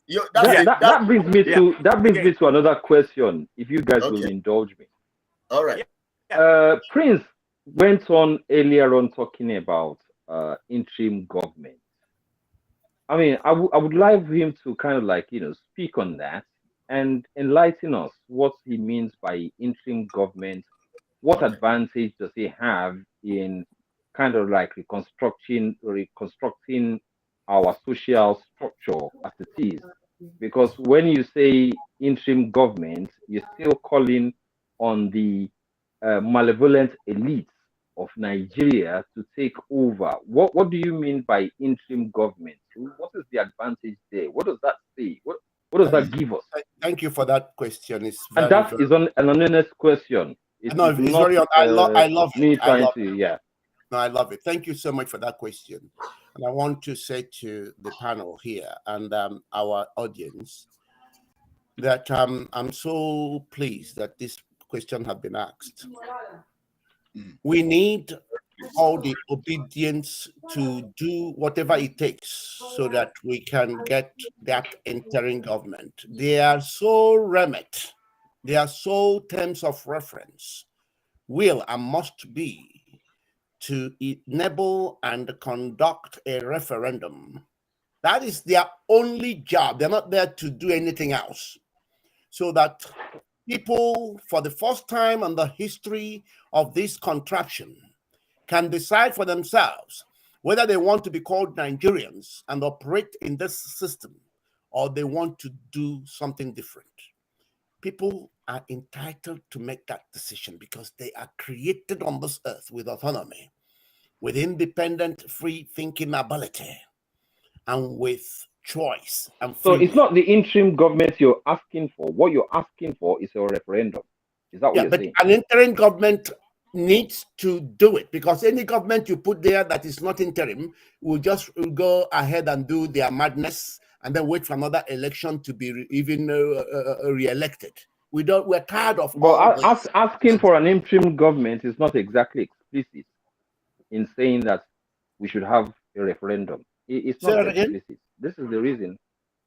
Asking for an interim government is not explicit in asking for a referendum. Perhaps we should go and ask for a referendum instead of asking for an interim government. We know we can get it. And an interim government under any. We know we can get it under anything that is constructed under the umbrella of Nigerian entity. We know we can't. We know we know what is in there. We know what's in there. So, Pastor Livingstone, you're on mute. You're muted. In other words, Prince, what you're telling him directly is this: if you ask APC to conduct another election, they will skew it in their favor. If you ask PDP to conduct another election, they skew it in their favor. If you ask LP to conduct another, they skew it in their favor. Even if you ask the British people to come and contest election, they skew it in favor of those that they are favored.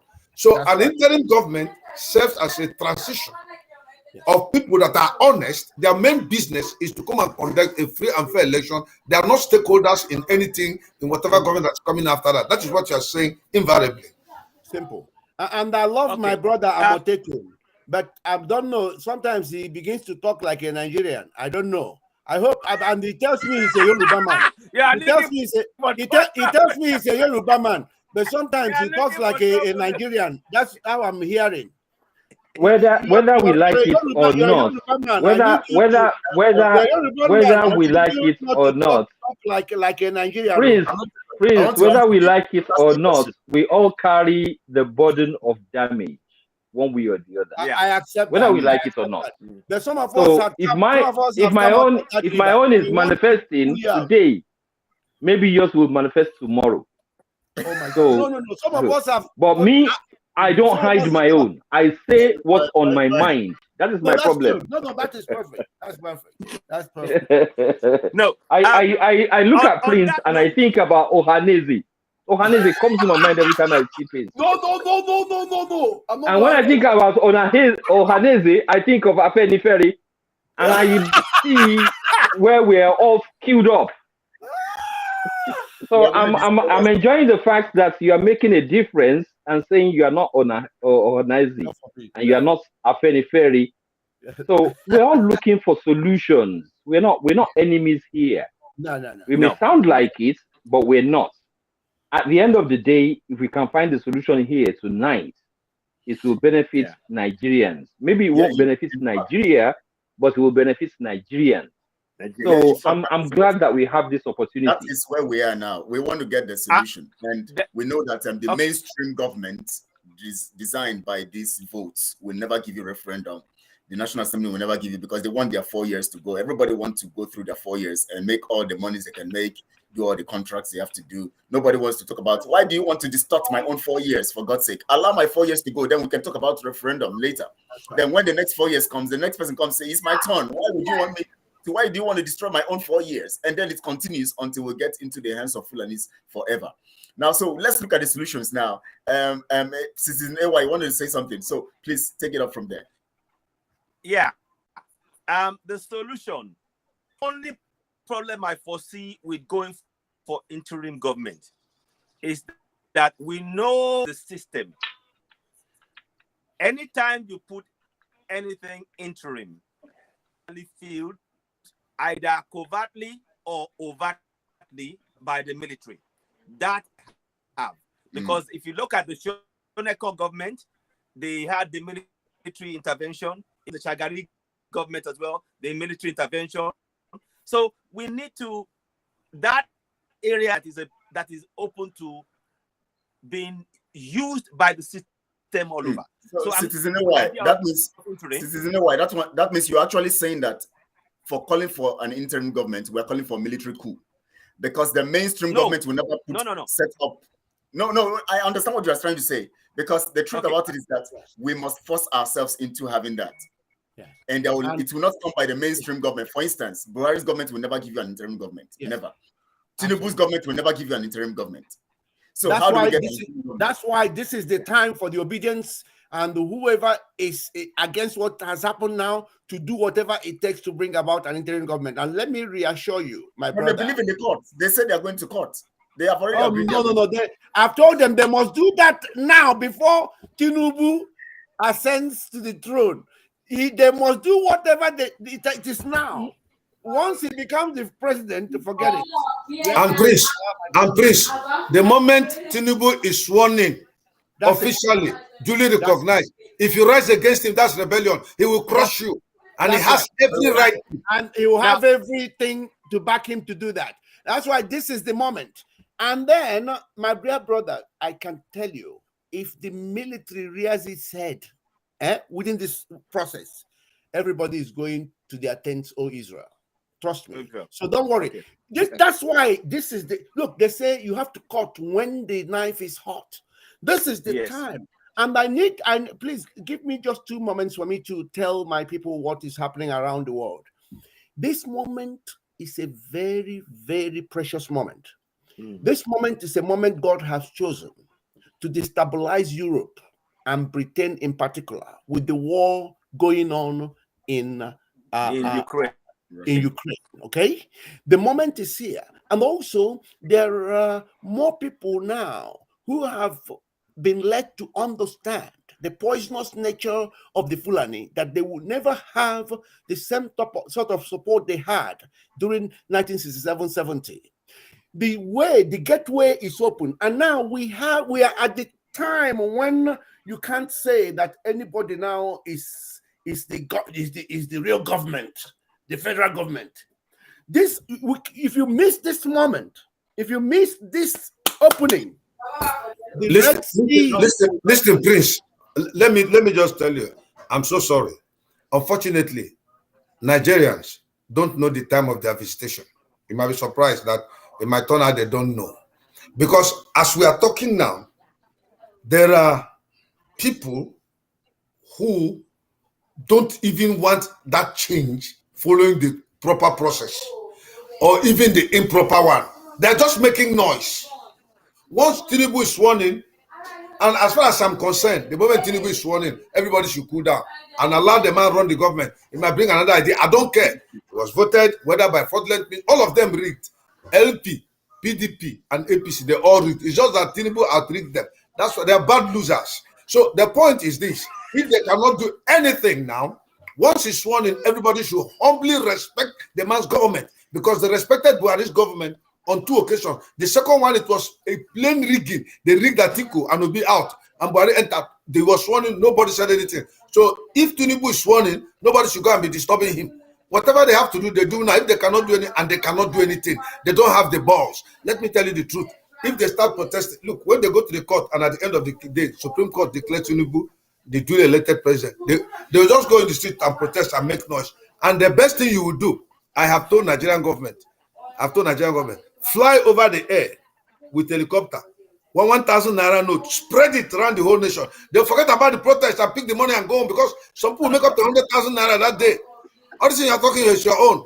Because unfortunately, these people they don't use their brains very well. That means we need mind. Okay, go on, please. Let's quickly do some solution now.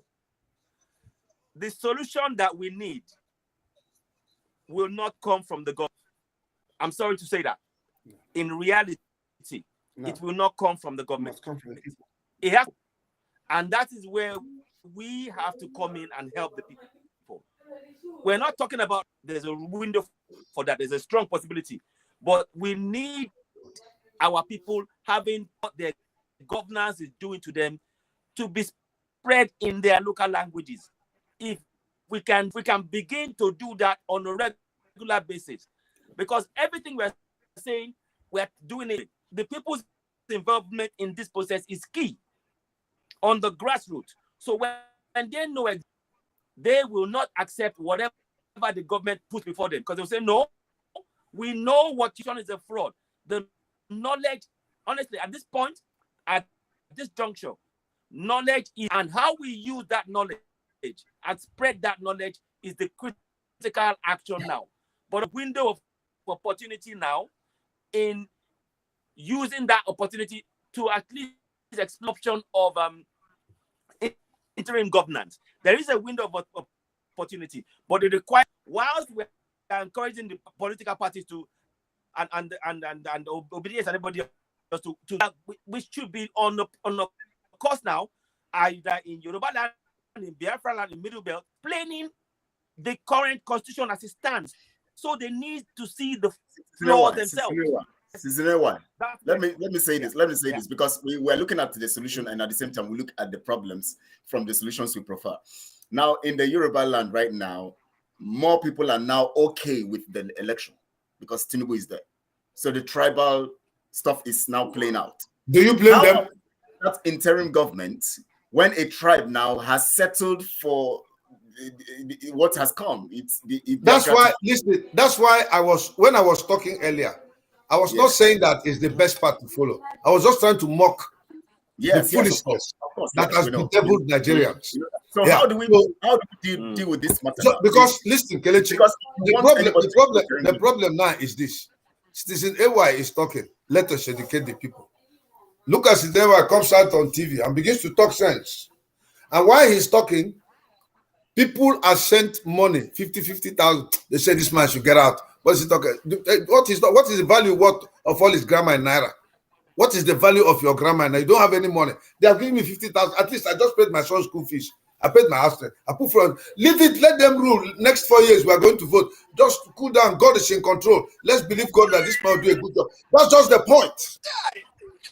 So the people that cannot and the pastors we tell them God is in control. Oh, now we pastors, now our own bad past. Now we they tell them, don't worry, I pray. You know how wicked we can be sometimes. Well, it doesn't affect us directly because at the end of the day, anyway, make sure you send the offering to me and Prince and Kelechi with Amotekun. People should make sure it's $2,000. I need it so that I will pray for you. That's how it has always been.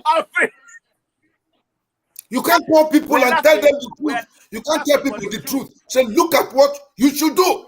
This is wrong. But as long as the thing that happened, they did not rape the pastor's daughter or his wife. They did not rape the wife of the politician or his daughter. They did not rape the wife of the local government chairman or the Igwe or the Oba or his daughter. You people should hold it.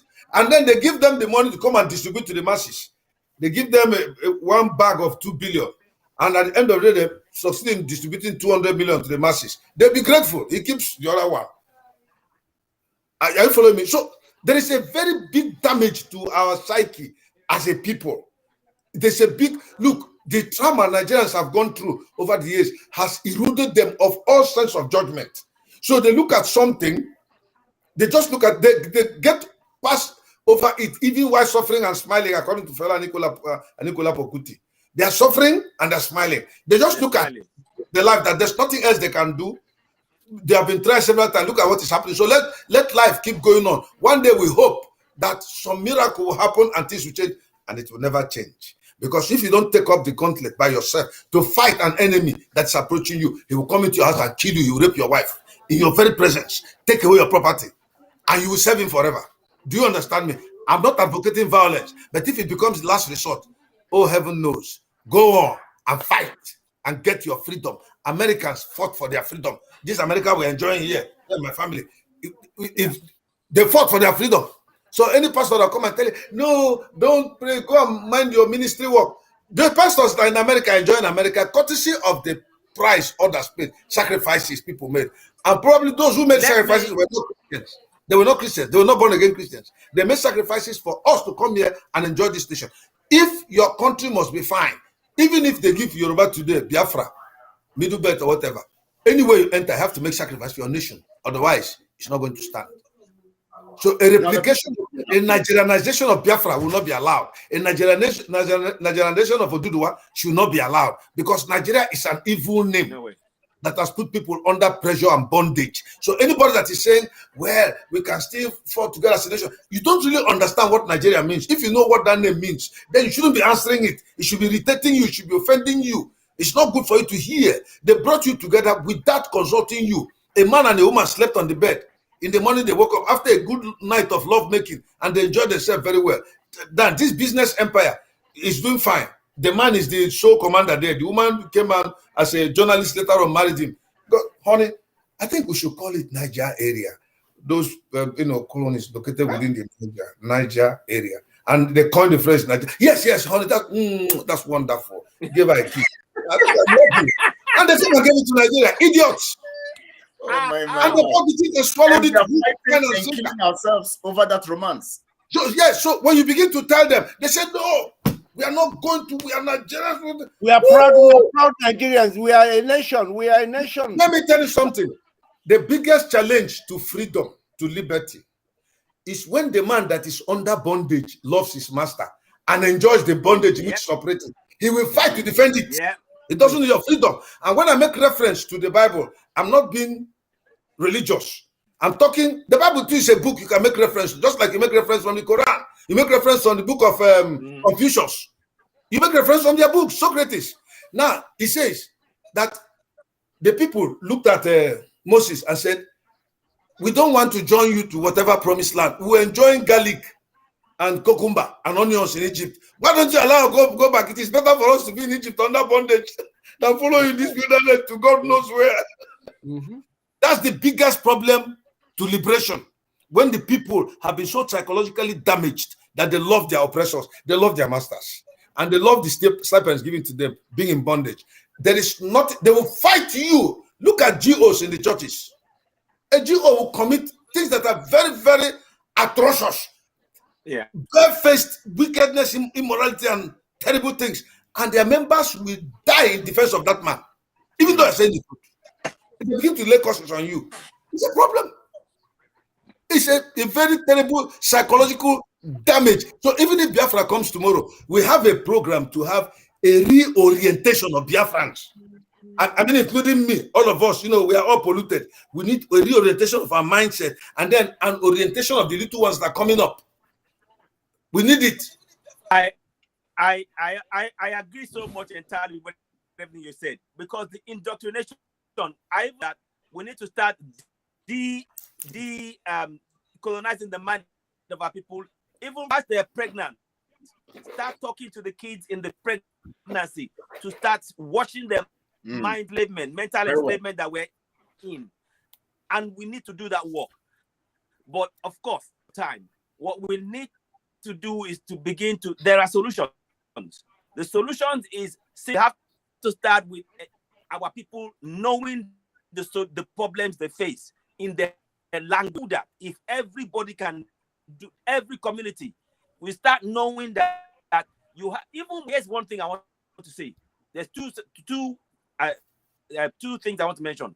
Section 40 of the Nigerian Constitution talks about the government of the country through that constitution that it uses to govern the people. The sovereignty belongs to the people, from whom the government, through these powers of governance.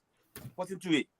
14.2c talks about the people shall be in accordance with the regulations in the constitution. Gives us those two areas that the people can be using to participate in the governance. And because right now, our people are not holding anybody to account in the system. They need to be engaged in that system to begin to hold those they elected to office, to train them from one community to the next, to begin to empower themselves. We 6, 7, or maybe 100 of us are trying to think for 6 people. It won't work. So we need that knowledge to go into our community from that point. Very important.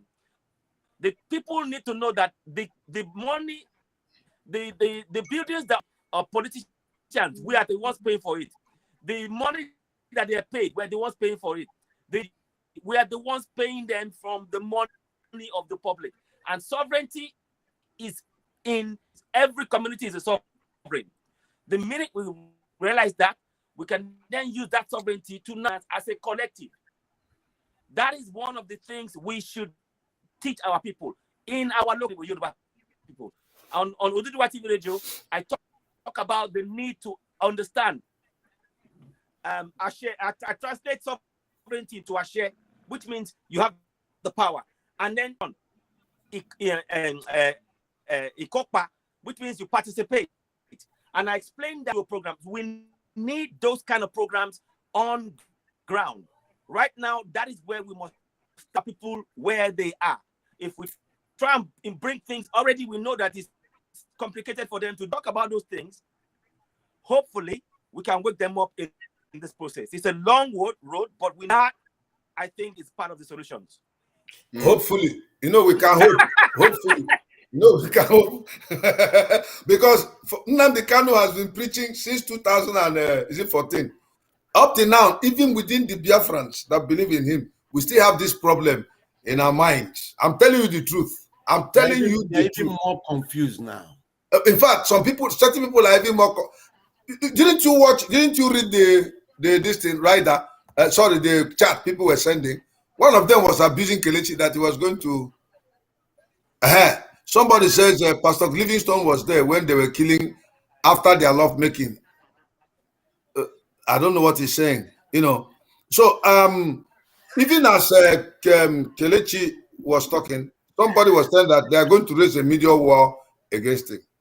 The people who are saying this in are Igbos, whom Kelechi is fighting for. You see, the whole thing is ironical, it's paradoxical, it's confusing. Yeah, I mean, when you sit down, you begin to imagine what's wrong. Our people still, do they have grey matters upstairs? I mean, you be very careful on the words you use so that people don't see you as being very disrespectful in your verbal usage. But I see that this thing you are talking, if it's going to work, it will take time, patience. It will. And I tell you, they will insult you and abuse you for having intentions, or maybe you are not working with the zoo government, or the British have paid you, or you have ambition.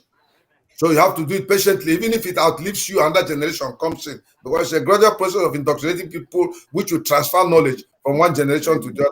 Or on the other hand, these goons that take advantage of the situation to cause trouble here and there, burning down houses, it could trigger a kind of revolution where there is breakdown of law and order in the country, and then certain people might be forced, okay, let's decide to go our separate ways. So if they're following it the way I'm saying, it's a long process. You have to go and sit like Socrates and begin to teach people on a daily basis, or go to Mass Hill, where Paul went to discuss the word of God at the Europagite. You understand me, Kelechi? So either way, and it is a process. It keeps, because Nnamdi Kanu has been talking for 15 years, more than 15 years. And I tell you the truth, as I'm talking to you now, even within the IPOB autopilot, we have human beings whose mindset is entirely bereft of common understanding. When you sit and watch them talk, you saw them here, you marvel. So you need patience, and it might outlive you. You keep teaching and be able to raise up one or two. That was the system. I'm sorry, I'm making reference to the Bible again. Jesus used. He talked for all that he talked, and all his power and everything he was. After 3.5 years of all the miracles and successes in ministry, he had only 120. That was all he could generate, and those 120 were not very rooted, because the head of all of them too at the time was faltering. The head of that 120. Yes, Do you understand what I'm saying? So it's a process that will take time to change people's mind, like Mahatma Gandhi did. It took him years to keep talking until Indians bought it. Now, the way we Black African people think, it's not the way the Indians think. Because as of when India was investing in ICT, Nigeria had enough money from oil. They became idle millionaires and were engaging themselves in parties and building houses and marrying wives and buying many cars. So we never had any plan to invest in the future. But the Indians who invested, they are in the boardroom of Apple, Google, Facebook, you name them. They're in the boardroom, controlling the commanding heights of the economies of countries. They are the Prime Minister of Britain. Indians are affecting Russians. Russians depend on India from certain areas of technology. So we don't have time to invest our minds into processing information and knowledge, critical thinking analysis. What we're saying, we're looking at the monetary value. All the grammar you have spoken here, what is the value worth in Naira? So the man would rather collect 100,000 Naira from somebody and say, go, than you that is speaking big grammar and coming to school him and you have nothing to offer in terms of money. So no matter how handsome your face is, nobody's interested. What they're interested is what do you have in your pocket. So if you don't have money, well, I pray that your plan will work. Well, I'm with you. I hope. Well,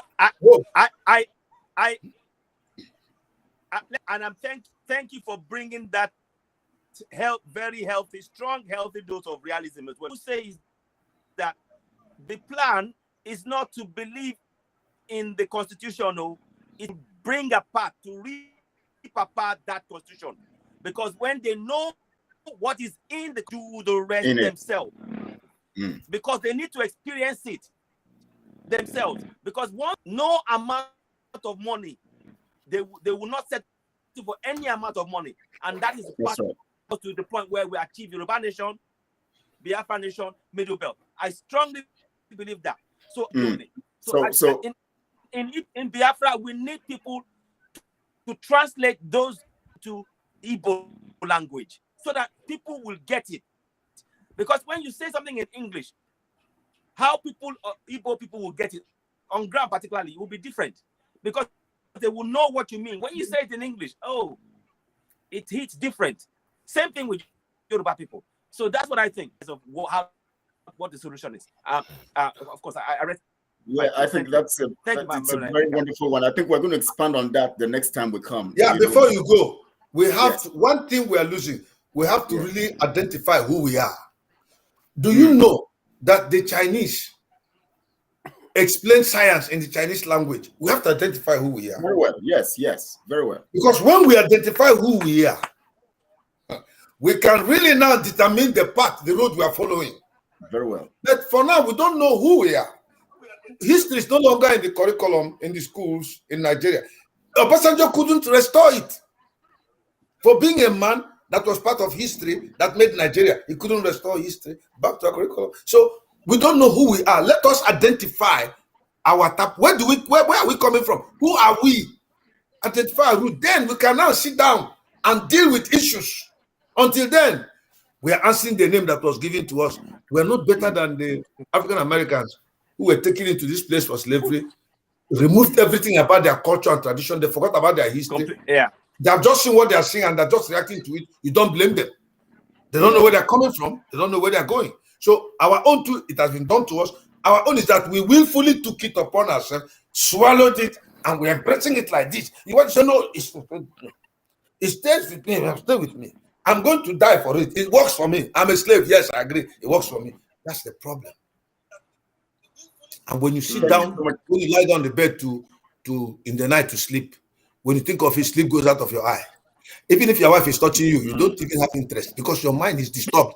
Where people are so ignorant, they're dying every day. You're trying to make them. No, there are two types of men that come on earth. Please. One, two types of men that come on positive angles on earth. One is the one that come on this earth. He's born, he grows up, goes to school, either being trained or he suffered, somehow succeeds, gets married, have wife or wives and children, trains them very well, help one or two people take chieftaincy titles, retires, and he's a good man. That's okay. It's affected a few lives. Then there are others who came to this world to die for others. They don't have peace of mind until that poor woman there has food to eat. Children that he doesn't know, down the street or down countries or villages have functional education. He can never have peace of, even though children go to school. He has all the facilities to give them, but he looks at his life as not being fulfilled until there is a sacrifice that we make that will change the lives of all these people. He goes to the grave a satisfied man. That is where people like Martin Luther King Jr. operates. So when you fall within that category, you cannot sleep in the night.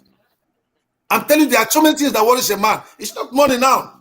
There are things that disturb you. When you see that, answer, if your wife may be asking you sometimes, why are you worried about the things of these people? Yet you were created for that purpose. That's why you were created. You can't have peace until you see people walk on the street, they're happy. People get jobs. People go to the hospitals. They have the social insurance scheme that helps people. That is your satisfaction. Maybe they go into your account in the bank. They may not find more than $20,000 after all your labor. But you go to the grave a satisfied man. And anytime history is read, they make mention of you. People go to your grave that don't know you, plant flower. Thank God for this man. But the other guy who made his money, had his company, built his houses, he lived fine, no problem. But as soon as he dies, that is his own. It is the children that will remember him. But Martin Luther King is remembered by generations to come. Nobody forgets Martin Luther King. Those are the men I draw inspiration from.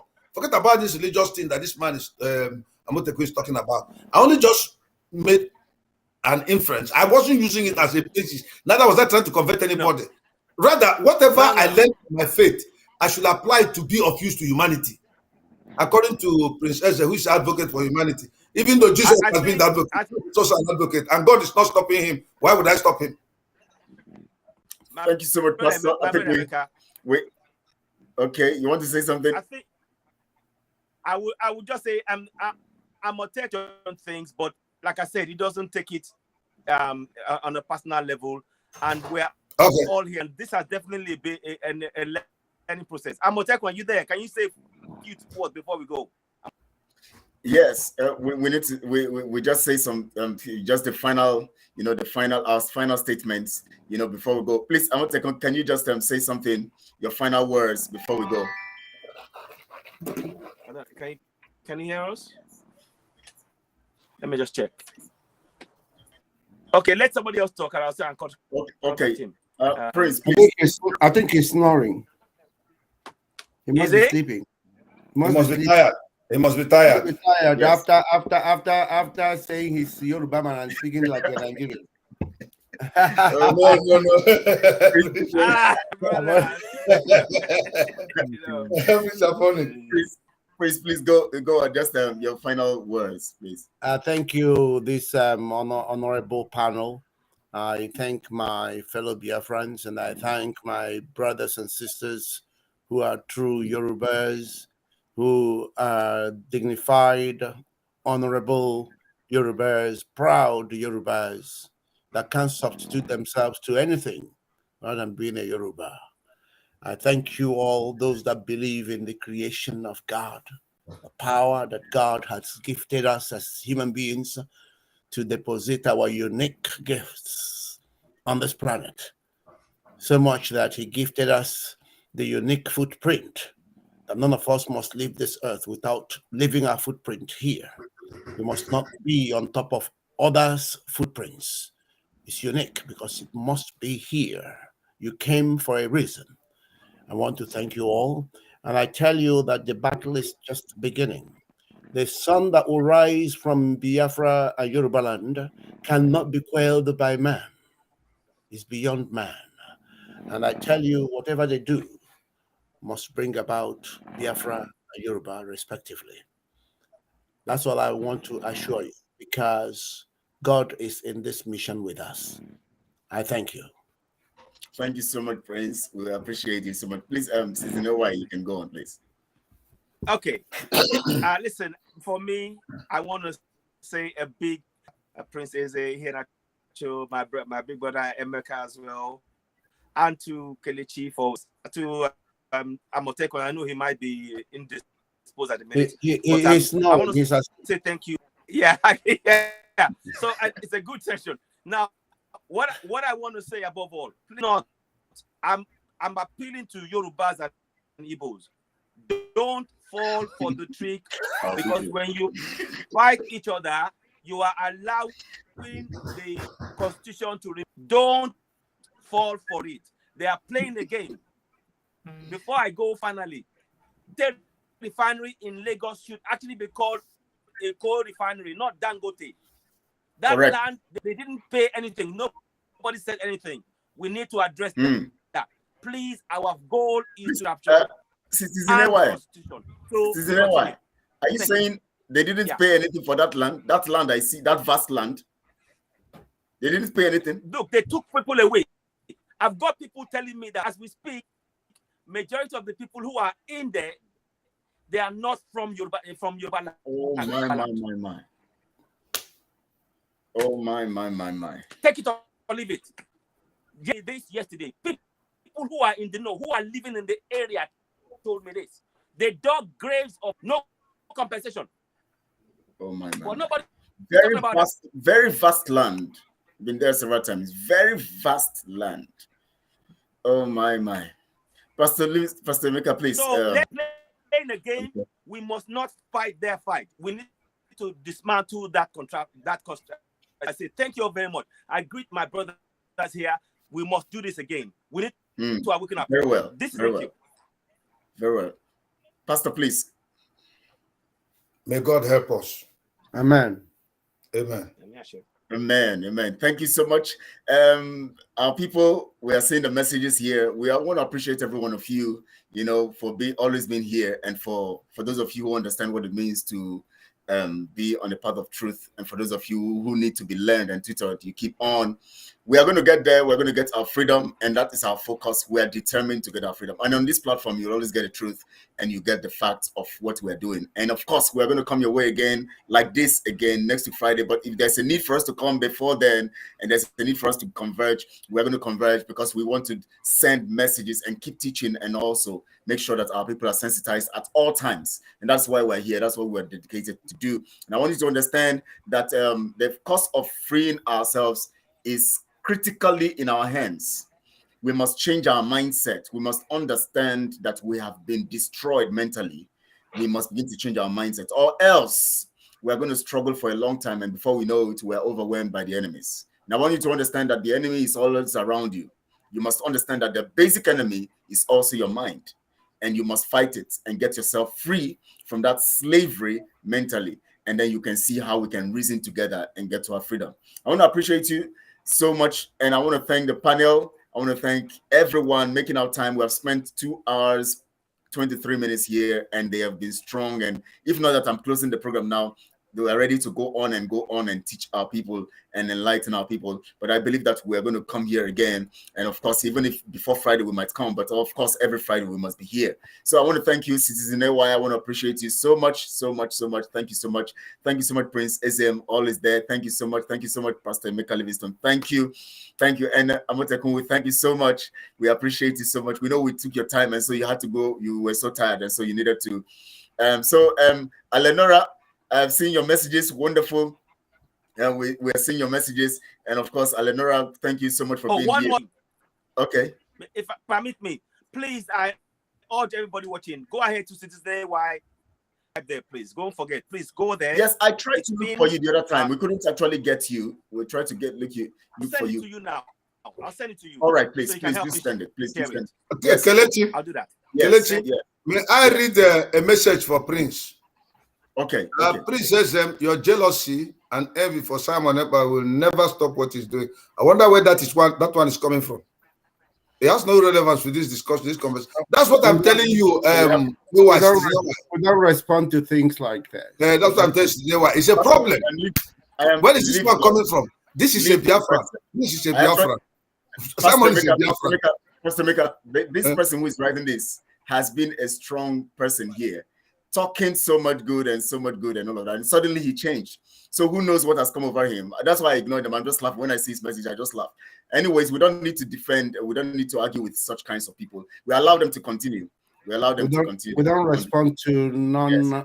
The focus is freeing the minds of our people and getting our people on track to free ourselves from this slavery we have found ourselves. By the time we get our people out of this, you'll discover that on their own, they'll begin to see the path and begin to see clearer as we go on. So thank you so much. We thank those of you sending your messages, both those ones who are sending the wrong messages and the right messages. We appreciate you. You are very good in this. We're all in this together.